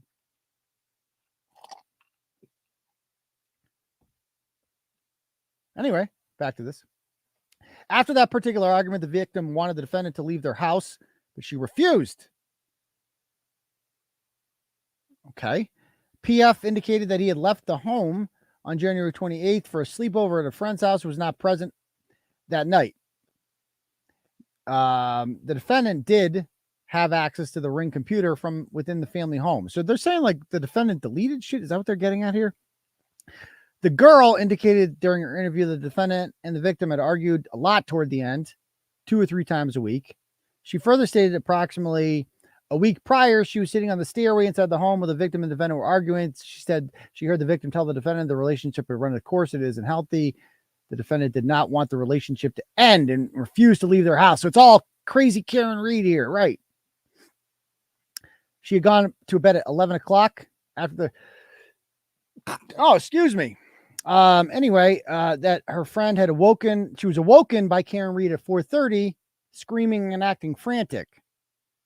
The defendant ran into the victim's bedroom to retrieve her cell phone and began texting and calling the victim with no response. The defendant then had KF call McCabe and put her on the phone. She left the house to call Mr. Camerano to come and pick her up. Indicated that during her interview, the defendant changed her story several times. How about this? The niece indicated during her interview that the defendant changed her story several times while speaking to Miss McCabe on the phone, who initially the defendant stating that she and the victim got into an argument and she dropped him off. So the girl is saying that Karen Reed changed her story several times while speaking to Miss McCabe on the phone. Initially stating, the defendant stating that she and John O'Keefe got into an argument. And so what about her story changed, officer? The troopers also recovered they don't say. They also recovered Mr. O'Keefe's cell phone and were able to forensically extract the data from the phone. It detailed strains within the relationship, the victim's desire to end their relationship, and the defendant's description of their relationship with them and the two children as toxic.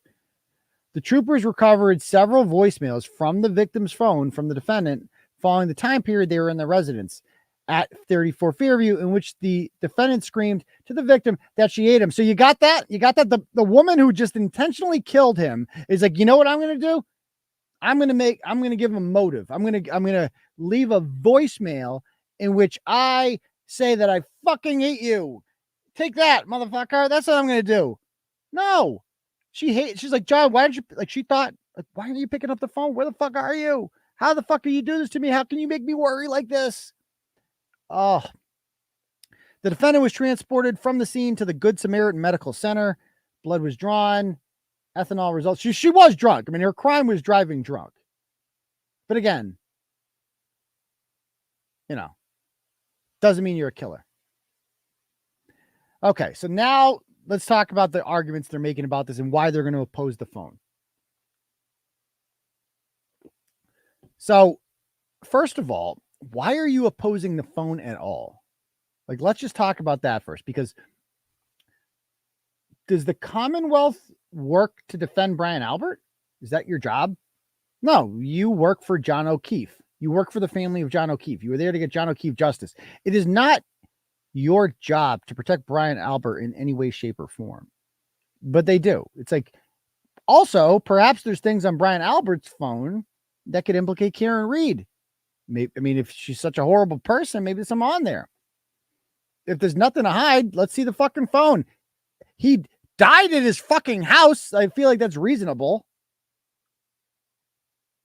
Okay. They say it's a fishing expedition, though. So they go through all the case law here, explaining it all. The defendant here submits a supporting affidavit by one of her counsels that is simply a reiteration of an argument bereft of any evidentiary support. The defendant posits a fanciful facts section to support the conspiracy that exists and forms the basis for her requests and the subject, call detail records, and cellular phone information. Okay. So they're just saying that's conspiracy. It is well settled. Okay. So this is more case law. The defendant bears the burden to set forth with particularity some factual basis indicating how the privileged records were likely to be relevant and material to an issue in the case, and that an examination of those records would disclose exculpatory information material to the defendant's guilt.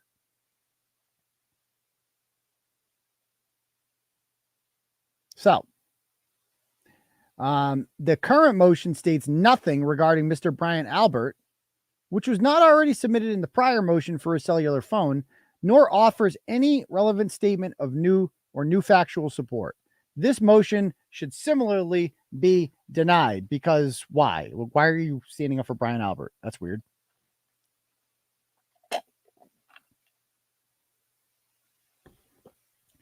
Okay. The defendant can provide no factual basis to demonstrate that the materials sought are relevant or would likely be admissible at trial. Yes, they have. If there's messages between him and Proctor, counsel for the defendant demonstrates no instance of knowledge, personal or otherwise, that any such conversations between these witnesses occurred, let alone occurred utilizing their respective cellular phones. Well, yeah, because we can't fucking see them. Besides the fact that their best friend, Michael Proctor, showed up randomly. Yeah, that's a coincidence. Several of these witnesses barely knew one another prior to the incident, let alone the victim, let alone the defendant. They were so actively, purportedly conspiring to frame. No, they wouldn't frame her. They don't even know her. Oh, okay. Counsel for the defendant states merely in a conclusory fashion, based on his own conjecture and speculation, unsupported by evidence, but rather in the direct opposition to the evidence and testimony presented to the grand jury in this matter, that such a conspiracy between numerous civilians, they're trying to make him sound crazy. Like, all these people conspired. That person's crazy. Don't listen to them. Okay. The Commonwealth. How about this? The Commonwealth has a compelling interest in preventing unnecessary harassment of a complainant and other Commonwealth witnesses caused by burdensome, frivolous, or otherwise improper discovery requests.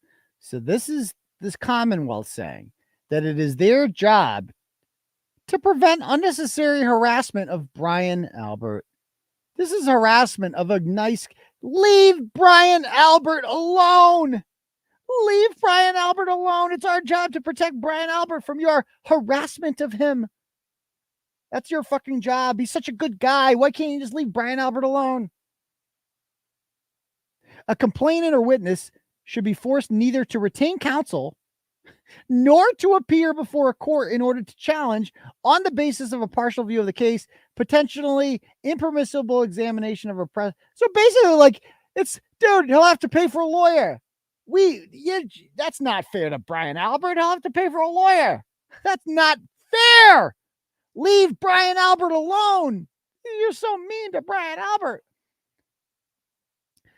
On the first page of the defense motion, she requests all cell phones in the possession or used by Brian Albert over a week of time to February 5th. The defendant requests for such unfettered access without evidence of materiality of said content without support. The time frame requested is never explained. Well, there was a fucking death during that time. That's something. The content is similarly far too expansive and seemingly no limitations as to what is being sought. There are no limitations proposed by the council's motion, as it is the epitome of a fishing expedition. Bitch, they want to see if he texted Proctor. And if he didn't, if he has nothing to hide, then he's got nothing to hide.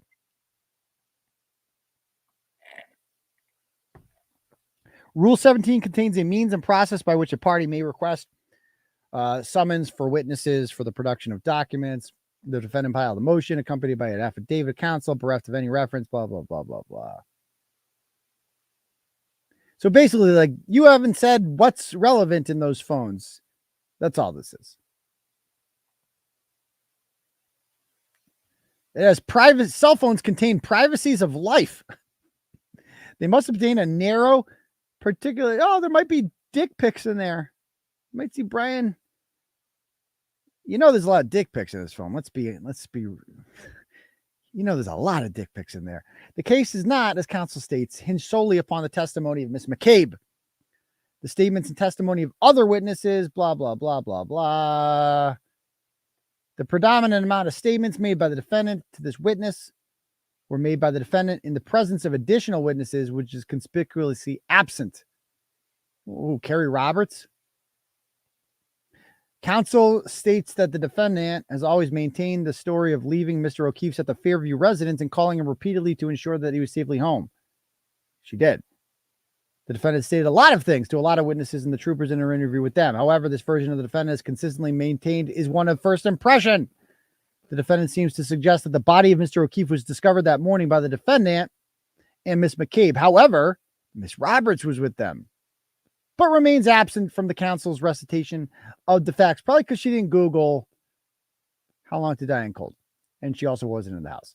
Counsel further states that so basically what they're saying here is like, why aren't you going after Kerry Roberts too? Counsel further states that Miss McCabe inserted herself into the defendant's search that morning for Mr. O'Keefe. However, it was the defendant that woke the victim's niece at 4:30, had the niece repeatedly text and call the victim, and then asked or instructed the niece to call him.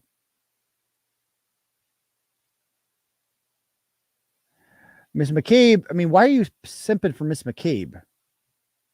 Like, you represent John O'Keefe. Miss McCabe answered this call from the victim's niece, not the defendant. The defendant stated that Miss McCabe initially, that she last remembered seeing him at the waterfall when informed that she did not. Again, this is all what Miss McCabe says. And she's a fucking liar. Okay. The defendant then drove from the victim's home to Miss McCabe's home, exiting the garage at 5:08 a.m.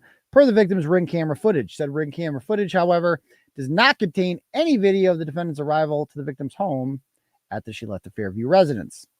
The defendant arrived at the home of Miss McCabe at 5:30. Miss Roberts, okay. Miss Roberts, whom the defendant had also called that morning and provided a different story as to the victim's whereabouts. What different story is that? The video from Canton Town Library and the Temple, coupled with the movements of the defendant's cellular phone, detailed that prior going to the McCabe's home, the defendant went in both the direction of the waterfall and residents of Fairview. Counsel suggests that Ms. McCabe delayed the defendant's return to the Fairview residence that morning when the evidence demonstrated that she had already been there before she even went to Ms. McCabe's home. What? So they're saying that Karen Reed already went to Fairview before going to McCabe's? What? Anyway, counsel for the defendant states that the victim's injuries demonstrate he was severely beaten and left for dead. The victim's medical records belie this characterization. The medical records from Good Samaritan characterize the victims as right superior, blah, blah, blah, blah, blah, blah, blah, blah, blah. Dr. 𝗵𝗵𝗆𝗄𝗏 testified at length regarding the victim's injuries. The doctor described Mr. O'Keefe's right arm as scratches caused by a blunt object. Okay, so this is like the medical examiner's a problem. Like, that's what they're using here. The lazy government medical examiner. That's what she is. She's a government employee. The doctor noted they appeared in a linear pattern. They observed no sign of an altercation or fight. But common sense, are the police that retarded too? Like, the police know what you look like after being in a fight. Like, you don't need a medical examiner to tell you that. There are conflicting accounts about the victim exiting the defendant's vehicle and entering the residence of Fairview, as counsel states. Nagel's testimony does not demonstrate what counsel suggests. Mr. Nagel did not say there was. How about this? This is rich. Mr. Nagel, the guy that pulled up behind Karen Reed when she arrived, did not say there was not a passenger in the defendant's vehicle. What? He said that she was alone. Didn't he say that? Well, get this.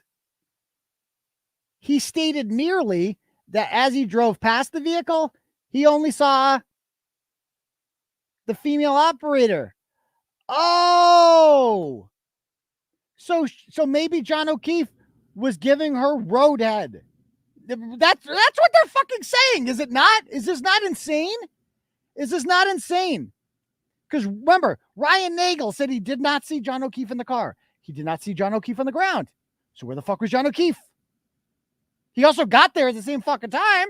If she hit him, he would have noticed it. So where the fuck is John O'Keefe? Where is he? Well, this is rich. This is rich. Mr. Nagel's testimony does not demonstrate what counsel suggests. He did not say there was not a passenger in the defendant's vehicle. He just drove past it and only saw the female operator. He testified that the vehicle he was a passenger within and the defendant's vehicle arrived at the same time. Mr. Nagel further stated that at no time did he see the defendant's vehicle without its brake lights illuminated, never saw anyone exit the vehicle, let alone enter the home, saw no footprints around the vehicle nor anyone outside of it.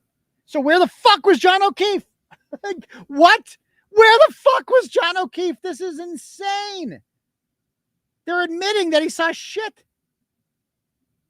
He never lost sight of the vehicle. So basically what? So John O'Keefe, so I guess they're saying that John O'Keefe hid in the fucking vehicle, like hid. Got down low, tying his shoe or some shit. And Karen Reed waits for them to leave. He's like, now get out, motherfucker. Now I'm going to kill you with a 3-point turn. Dude, willfully retarded. Willfully retarded. That's what these people are, fucking incompetent. Again, COVID shit. That's when you realize that we were literally governed by retards. That's what these people are. They're fucking morons. God.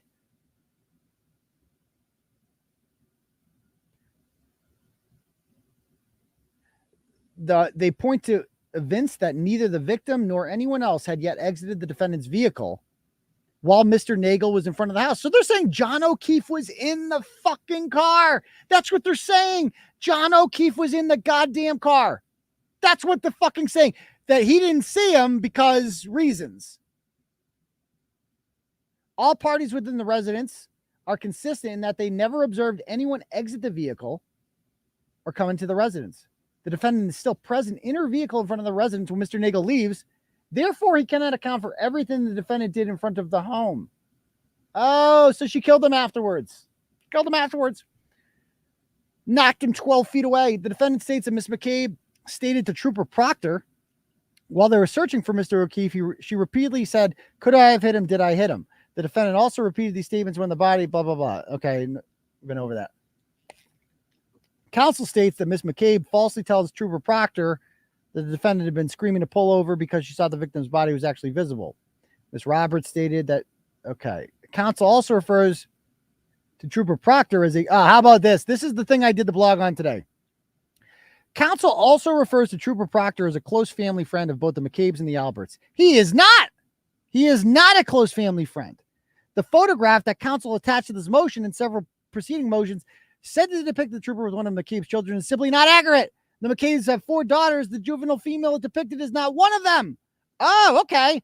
So when I saw this yesterday, this was the part that stood out the most to me of everything in there, because this is the one thing that it's like, oh, well, did Alan Jackson and David Yannetti lie to all of us? Because this is an easy one to prove. Either they're fucking Jennifer McCabe's kids or they're not. That should be very easy to fucking prove. Well, because I'm a decent human being, I redacted the faces of the children. But now, thanks to Adam Lally and Michael Morrissey, they have now brought children into this, and we must unredact their faces in the name of fucking justice. You human fucking shitheads. In court fucking documents now, and on goddamn Turtleboy, we have to talk about 14-year-olds. Cause none of you motherfuckers give a fuck about kids. God, I hate them. So let's look this over. Well, this is the image I shared. Hold on one second. I'm getting a phone call. Hold on. Yeah.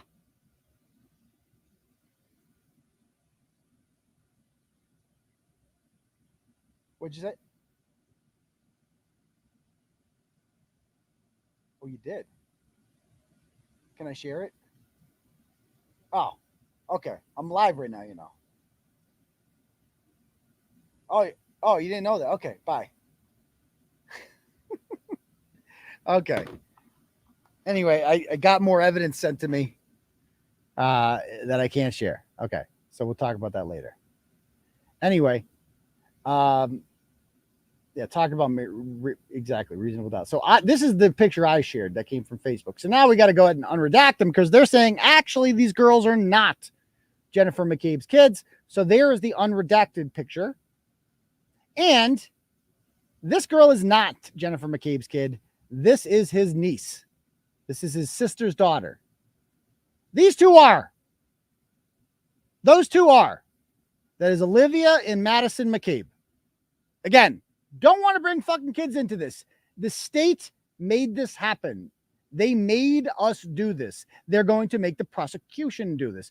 Bring that. This is, I mean, killing someone's the lowest part of this, and then framing someone and sending them to jail. This is third. Intentionally bringing your own fucking kids into this. It's going to be like crusty panties all over again. It's like, don't talk about my kids. Don't talk about my kids. Bitch, you brought your kids into this. You made the kids the content. So now we got to talk about it. There she is. There she is. That's the same freaking girl. That's the same girl. Obviously, that's Jen McCabe's daughter with Trooper Proctor. So what is the story here? What is the story? They don't know each other. They're just at some sort of family fucking event. Maybe those are just feral children. They just wander around the neighborhoods in towels, mind you. They just wander around fucking Canton into strange people's backyards and photobomb you. That's what the fucking McCabe children apparently do. They just walk around and, oh, hey, state trooper. Who, by the way, I'm on duty and I'm at a fucking party for some reason. Okay. Jesus fucking Christ. The level of stupidity they think of us. This is what the state thinks of us. This is what that Adam Lally, I can't fucking wait to see you tomorrow, motherfucker. I'm going to have some words for you. Stop treating people like they're stupid.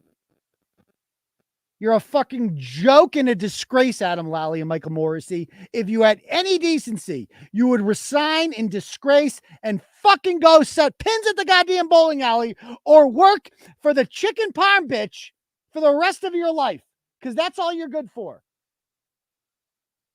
Go microwave me some mozzarella sticks.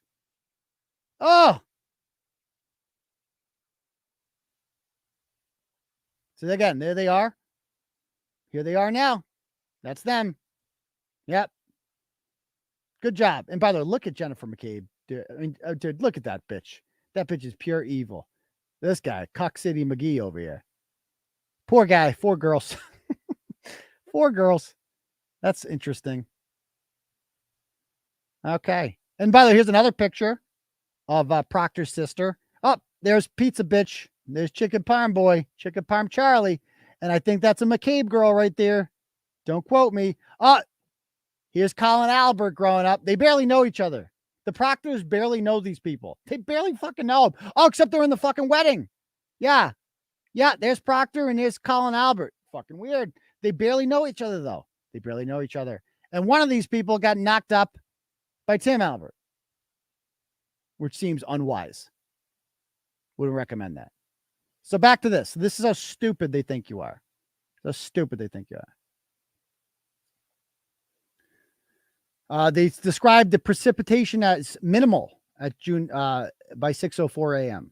The Canton police cruiser, as well as the statements and testimony of numerous witnesses, are in direct contradiction. What about the Weather fucking channel, asshole? I'm sure you can find out exactly how many inches of snow fell by that time. They said that all the council states that Ms. McCabe did to quote unquote set the narrative are corroborated by other witnesses, video, or both. As aforementioned, the current motion states little if nothing in its facts as it relates to Mr. Albert. The motion spends a great deal of time attempting to discredit Ms. McCabe as it pertains to her. The defendant avers new revelations have been discovered by their expert. Now, let's talk about the how long, because they have to address the how long to die in cold. Mr. Richard Green, from his analysis of Ms. McCabe's phones that were previously withheld from the defense, Mr. Green's analysis, however, much like the facts section of counsel's motion, is either incorrect or incomplete in its details of the evidence. Similarly, too, is if taken divorced from the context. Okay. So Mr. Green is the expert that they have brought in. I look up this guy. I look up Richard Green. And I see fucking things like he owns his own fucking company. What I had it queued up here. There it is. Digital forensic expert. Because we got a battle of the experts going on here.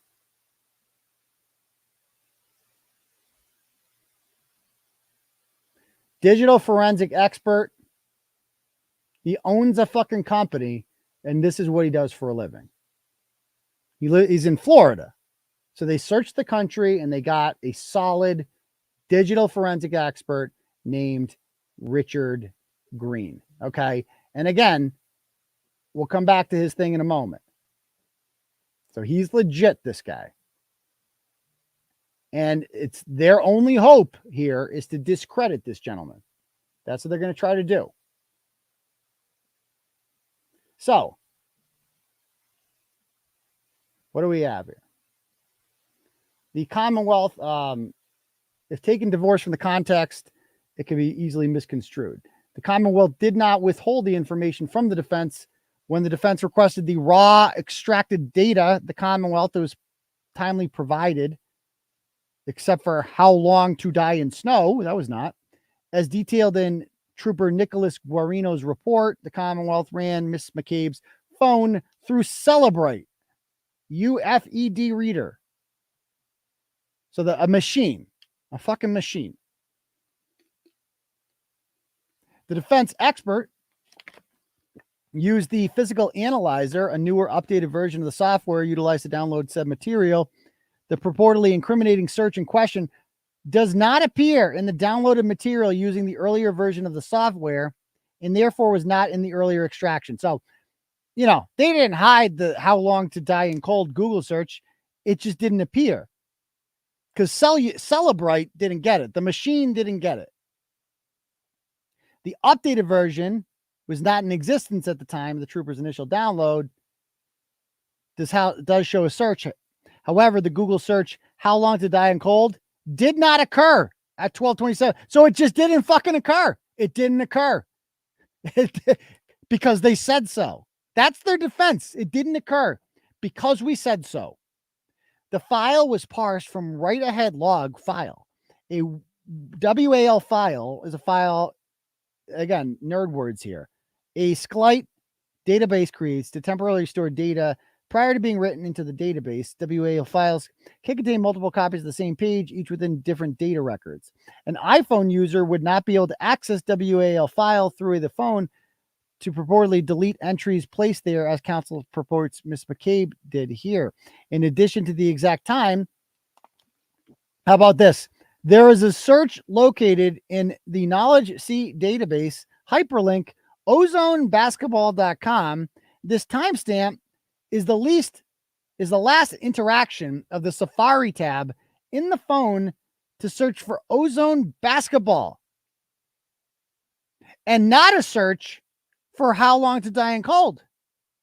The search would have been purged from the WAL file once the tab was closed, because it would have been committed to the database. I mean, this is like, picture the fucking boomer judge reading all this. Yes, Glamasous, why is she looking up fucking basketball information at the time? I would also like to point out, I mean, Safari is the default search, the default, the browser on iPhones. So that would be normal to use. But you know how many fucking browsers I have open in my phone? Like 140 or some shit. I'd never delete my browsers. So she might have had that up at that time. Boomer. She might have had that up. You can have more than one browser tab up at the same time. That can happen. See what I'm saying? Like, that's what they're trying to say here. It's like, no. She had this tab up at that time. The ozone basketball one. So she couldn't have searched dying cold. If I go on my fucking phone right now, I'll show you. I'll go on browser. I'm going to go over here. I'm going to hit the Safari link. Right? I'm hitting my Safari link. And I got this tab up. Right? So this is a tab for, I'm looking at like the data for page views. Okay, on the day. But then I go here. Look at all them. Yeah, you can see what I'm fucking, see? I got 6 fucking tabs open. Oh, you can't really see that well. The lighting is fucking it up. But I have 169 tabs open right now. I'm accessing all of them. Like, if you were to look at my phone right now, you'd be like, yep, he was ordering from the fucking 99 restaurant. Might be a couple, websites on here that Brian Albert might like. Dude, I have so many fucking things up here. Like, all of these would register with the data if it came through. You fucking boomers. You boomers. Yikes. I know some people don't like that term. Get over it. Anyway, the defense expert also located a picture artifact from the Safari records with a URL pertaining to how long to digest food. Yeah, remember that too? When the URL is run, it brings up an image of a person with a plate of food on a counter before them, cutting up said food. There is no evidence of any such search being made for that query. So it's all, the Richard Green is just a liar, I guess, or stupid. I don't know. Not an expert. He also located a deleted screenshot of Brian Albert's contact info that was created at 6:08 on January 29th. A review of the call log shows Miss McCabe's phone makes calls to Nicole and Brian Albert's phones that morning. The first call to Nicole Albert occurs at 6:07. So she took a screenshot of Brian Albert's contact information because she is deleting him as a contact and wants to have his phone number saved. That's why she did that. Then she deletes that screenshot because she realized that's also incriminating. The second call, remember the calls at 6:07 to 6:08? How about this? calls that go to voicemail register as answered.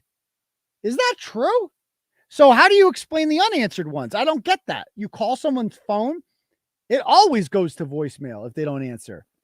So why? So if it goes to a voicemail, that counts as answered. Says who? That's news to me. Like, what? Is that true? I've never heard that before. Like, I swear to God, they're just making this shit up as they go along. The calls to Brian Albert occur at 6:23 and is also listed as unanswered. So what does that mean? So his voicemail just doesn't work? His contact information was not deleted from the phone. It was still present with Ms. McCabe, signed her voluntary, blah, blah, blah, blah. The defense expert, I can't believe she voluntarily let people search the phone. That's crazy. They reviewed the health and location data from their phones, that this data unequivocally shows Ms. McCabe was up all night pacing around the second floor of her home. She was. And that Mr. O'Keefe entered the residency. Omitted from the defendant's motion is the fact that the same data relied upon for that supposition also reveals that Mr. O'Keefe presumably took 133. This is the fucking best part. They go, because remember, he's moving all around the house. We've seen that stuff. He's moving all around the house at 12:21 to 12:24, going up and downstairs. Right? And like, well, actually, that's not accurate because he also took 130 steps at 8:08 and at 8:25. But again, we've been over this. Why does the phone move at 12:31? Because they were moving his body and his phone was in his pocket. That's why.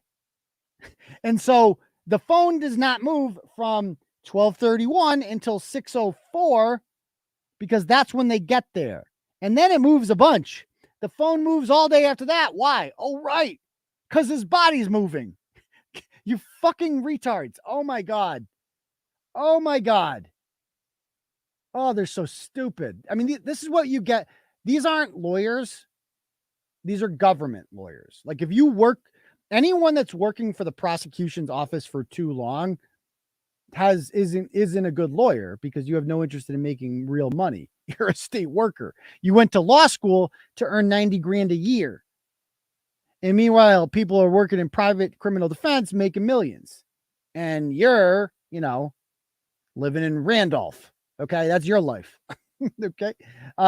Anyway, the defendant's motion also highlights that Mr. O'Keefe's data indicates that between 12:21 and 12:24, his health data reads that he ascended and descended 3 floors. Therefore, he must have entered the home. To call this data unreliable is an understatement. Okay. Trooper Guarino analyzed this health data and cross-referenced it with the native location in Celebrate. Celebrate. It's a fucking machine. And the location data in Axiom, whatever the fuck that is, belonged to O'Keefe's phone. Guarino located a Waze search. And look at them throwing out all these fucking words that a judge won't know what any of this means. For the 34 Fairview address conducted at 12:20 a.m. on January 29th. The native location then depicts Mr. O'Keefe's phone traveling on Dedham Street and arriving at the residence at 12:24. Well, that can't be. That can't be because Ryan Nagel said he was there before that. So that makes no fucking sense. Oh, they're so stupid. Therefore, Mr. O'Keefe's phone would have been ascending and descending within the Fairview residence prior to his arrival. How the fuck was it ascending and descending at all? The location's data's next entry is in the vicinity of 34 Fairview Road at 12:59 in the same location. So they're saying he was moving at 12:59?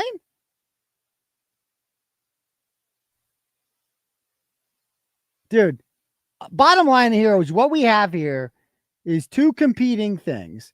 You have a human being by the name of Richard Green, whose job is literally to be a forensic expert on phones, telling you he's inside the house.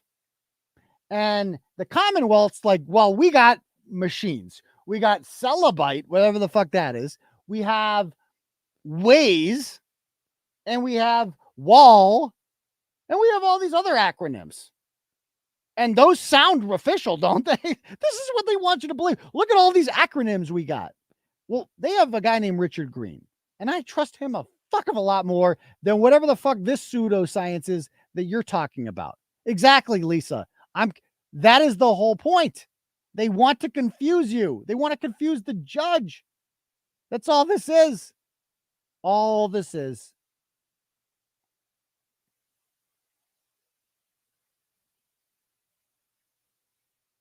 Simply put, counsel's facts assume so basically what have they done so far to explain any of this?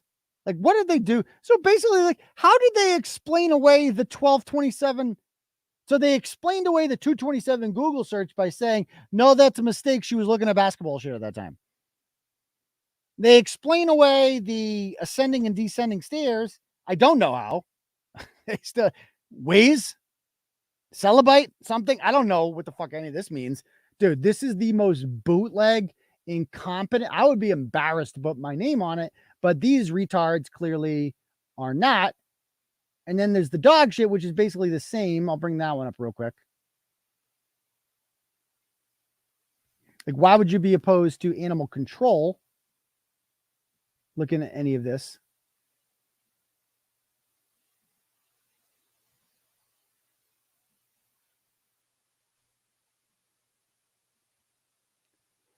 So again, this is the same fucking thing here about all the narrative that we read. And then to get to the bottom here, where'd it go? About the dog, like why they're opposed to the dog. Let's see.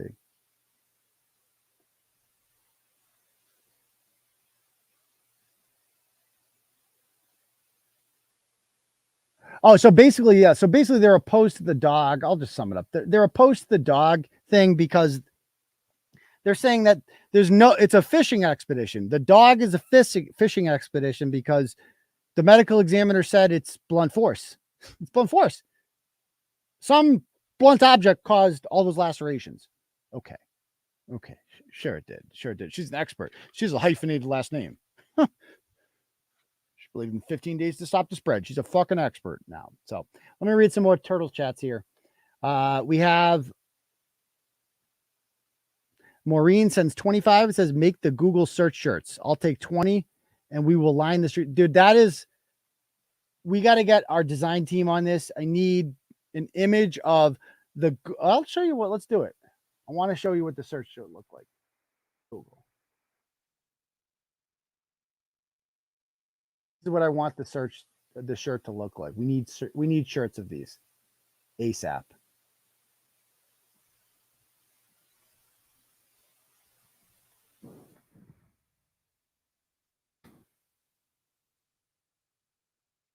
Actually, no, we don't even need that, actually. Hold on. Let me make it like this.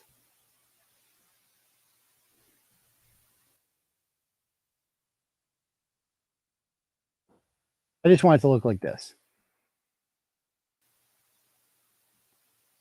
Can we just get that? I want this. Actually, we don't even need to search it. We'll just go like this. This. That's the search. We can maybe get it a little different on a phone. It'll probably look better. Screenshot that and then have a line here that says 2:27 a.m. Jennifer McCabe. That's the shirt right there. That's the shirt. We need to get that shirt. Okay. So anyway, back to the Cash App. Oh, we frozen here. Oh, great. We're frozen. Yeah, it's going to take 2 seconds. It's going to freeze for a minute.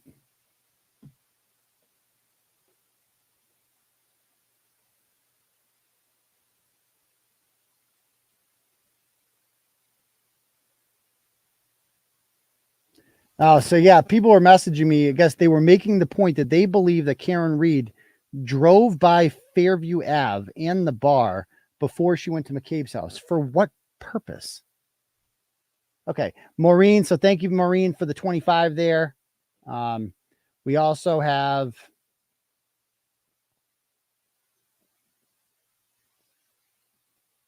Suzanne says 25 says the pieces of the taillight would not still be on the bumper after it was driven miles in the snow. Good point.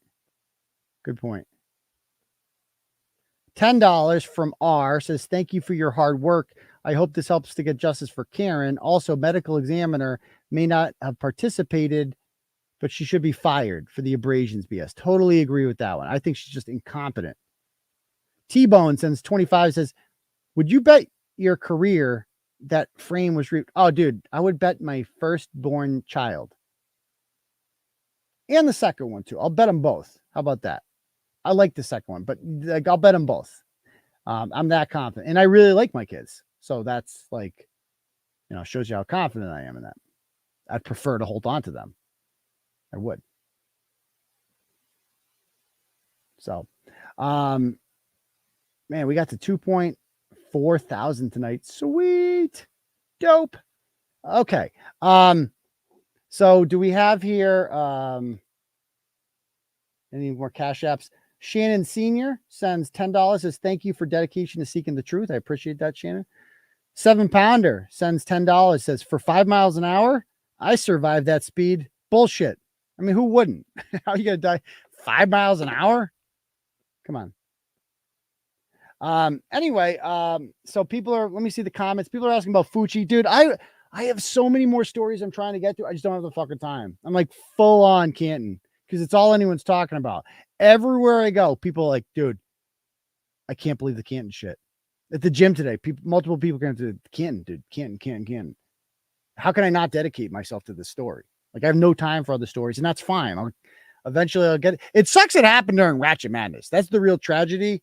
Besides, you know, John O'Keefe obviously dying and Karen Reed being framed for murder. Then interfering with Ratchet Madness is also a crime. Because Ratchet Madness is sacred around here. And we haven't even had much time to talk about it. Like, Brett got eliminated in the first round. How the fuck does Brett Killering get eliminated in the first fucking round?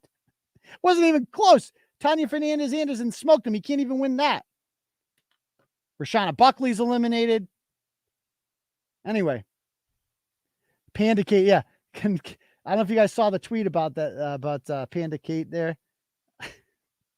Because I'm like, dude, I saw this tweet. 50% of panda births result in twins, but panda moms also almost always abandon one. So panda bears learned about parenting from Kate Peter, basically. Yeah. Okay.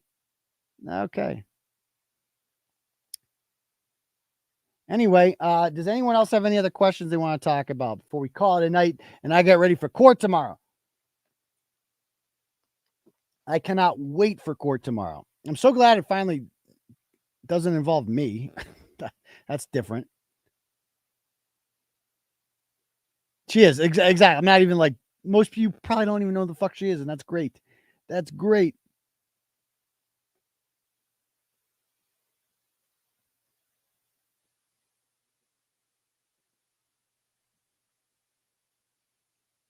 Jake Gyllenhaal should play me in the movie. You think so? We'll see. There might be, I wouldn't be surprised if Dateline's there tomorrow. Let's just put it that way. They might be there. Yeah, I got to write a blog about the deposition with her. She wasn't there. But what is going on there is such a fucking crime. That's another thing I haven't been able to talk about. The deposition that happened yesterday.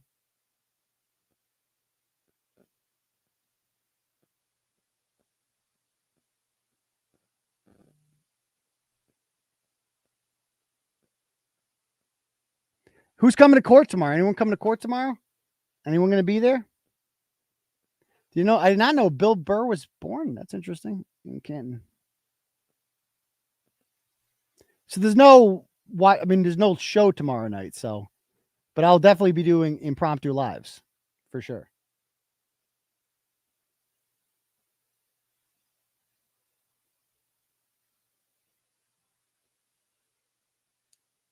No, dude, that's no. The parents had cancer.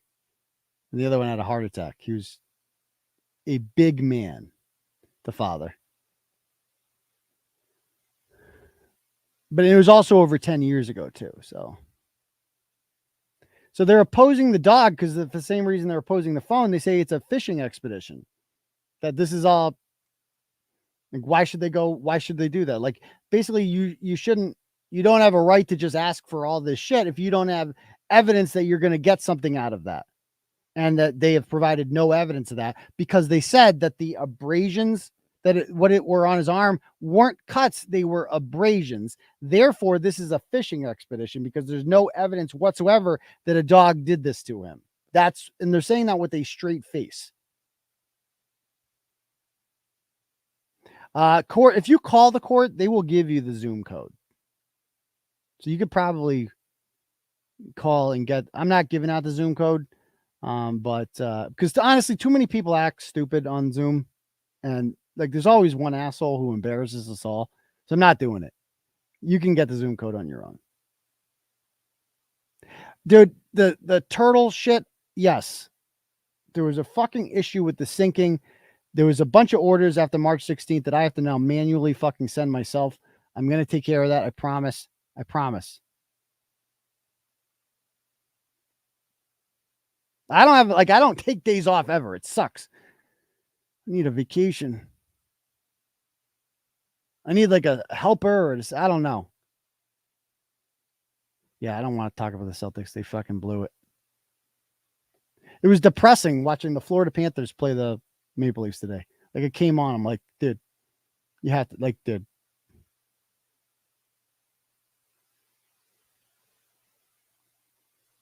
As we've said several times, court is at 2:00.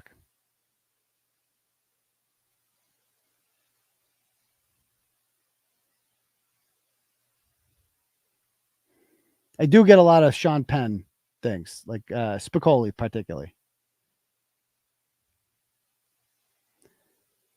Florida beat Toronto tonight. Wouldn't that be funny if Florida wins that series? Wouldn't that be interesting?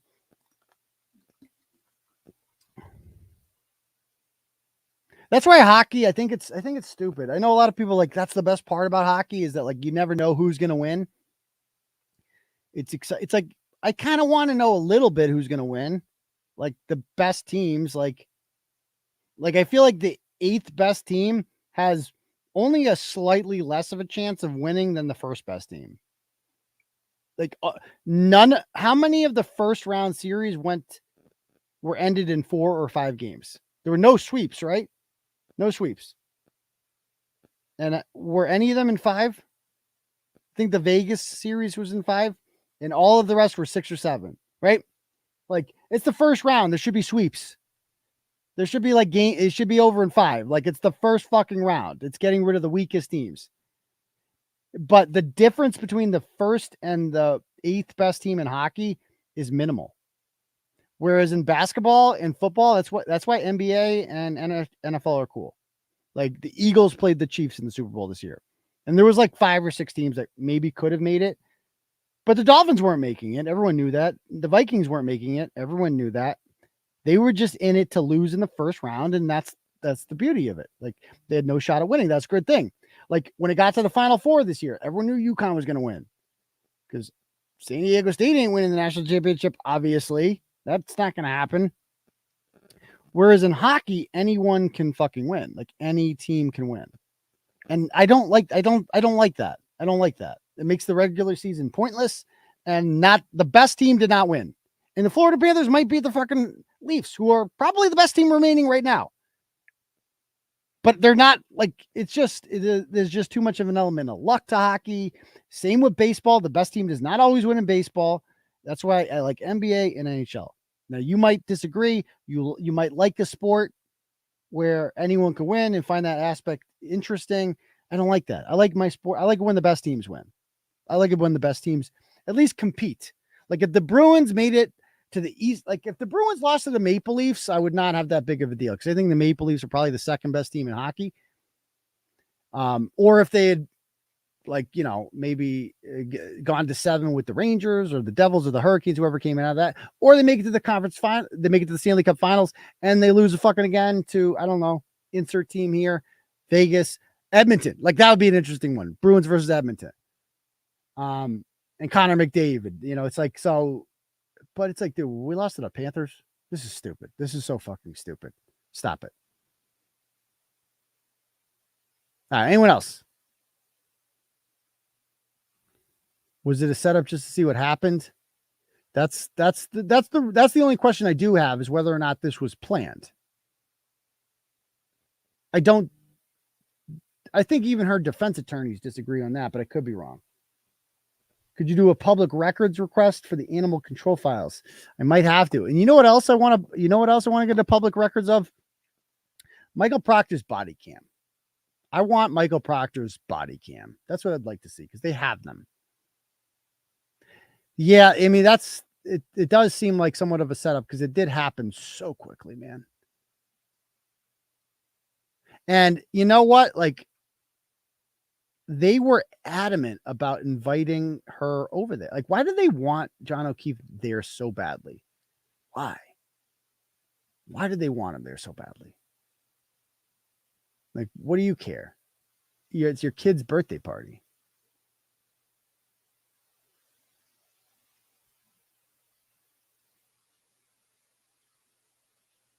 You think the dog attacked first? I don't think the dog attacked first. I think the dog jumped in when Brian Albert started punching him. I think the dog bites are evidence that Brian Albert hit him. All right. We're going to, Jen McCabe does not, does Jen McCabe call? Yeah, Jen McCabe does call. What, you're going to hear those. I might have them. We'll see. I might have them. The fact that Colin is lawyering up to me, is evidence that he has been contacted by the FBI. I think that's what that means. Has any media source asked you to do any interviews? I've been requested on some podcasts. I've had a lot of requests actually for those, and I'm going to try to go on. I just don't have any time between my own show and all this stuff.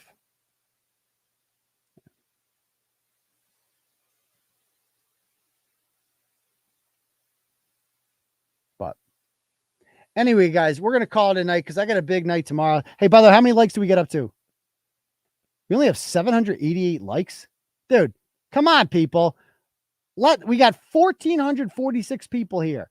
We need 212 people to hit the like button before I leave here.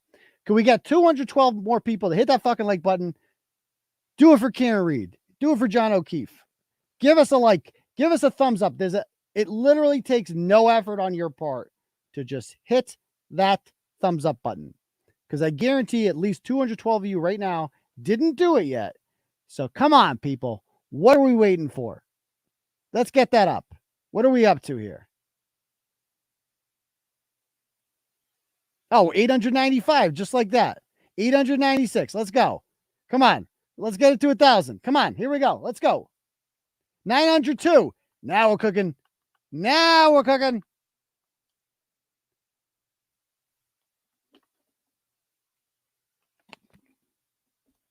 Let me refresh. What are we up to? Come on, baby. Hook me up. 918. We need 81 more likes, 81 more thumbs up, and we can call it a night. I can go to bed. Let's go. Justice for John O'Keefe. Let's go. Come on, baby. Here we go. What are we up to? I've never had 1,000 likes on a live stream. Tonight's the night. We had a record amount. I had 2.4 thousand people on here tonight. That's a lot. 2.4 thousand fucking people. Let's go. Here we go. What are we up to now? People are in it. We're up to 930. We're 70 away. 70 away. We got 1,400 people watching. We just need 70 you people to hit the like thumbs up button. Give me a thumbs up. Give me a thumbs up, baby. Here we go. Can we get 1,000? Can we get 1,000? Can we get 1,000? Here we go. What are we up to? We're up to 937. Can we get 63 more? Can we get 61? 62, 61, 61, 61. Oh, we're at 936, 936, 936. We are 938, 941, 941, 941. What are we up to now? 940, 940, 940. How do we get down? 943, 943. Can we get 57 off? 57 off, 57 off, 57 off. What happened to the Bruins? It's a hockey game. It's like anything could happen. They blew it. And it's like you're watching this team and you're like, are they that much better than the Florida Panthers? No, they're not. They're not. Because hockey, it's like the nature of the game. Like your best players are on the ice for a third of the game. That's it. What kind of shit is that? kind of shit is that?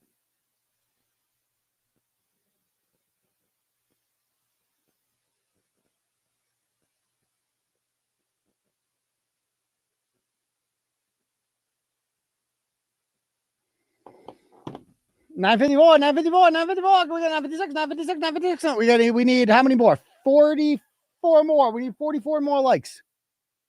How many people we got watching? 1,352. 1,352. I'm sure that we can have 46 more likes. Come on, folks. Is Nicole Albert involved? She's hardly mentioned. I'm sure she knows. I would mean that she knows who she's married to. That's for goddamn sure. 957, 957. Can we get 958? Can we get 958? Can we get 958? 958, 958, 958, 959. We need 41 more. 41 more. Is Giannetti? The best thing is when Giannetti raps. Yeah, it's pretty amusing.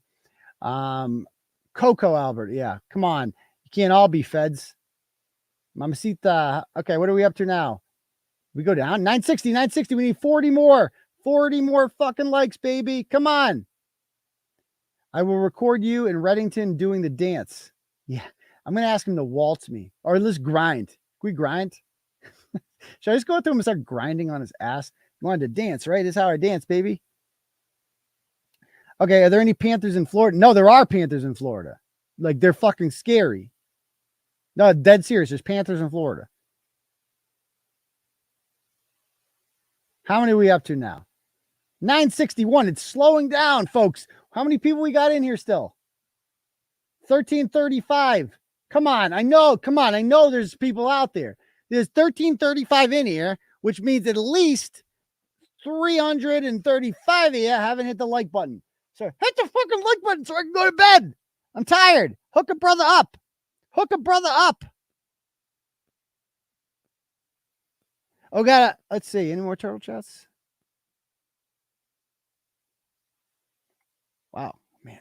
You guys are so generous these days. I love you guys. Ask him to waltz. Yeah, they do. No, they do run around. I've seen them. I've seen videos of them. They're fucking legit. You don't want to fuck with Florida Panthers. Come on, folks. What happened? Where are you people? Like, who are the assholes? That's what I want. Who are the fucking 400 cocksuckers in here right now who won't let me go to bed because they won't hit the fucking like button? Again, we're doing this. You just press the fucking thumb up and I can go to bed. Come on. Come on. Let's go. There's no sign of it if that happens. That's it. Thank you. What are we up to now? 970, 30 more. We're so fucking close. 30 more. Come on, folks. Come on, folks.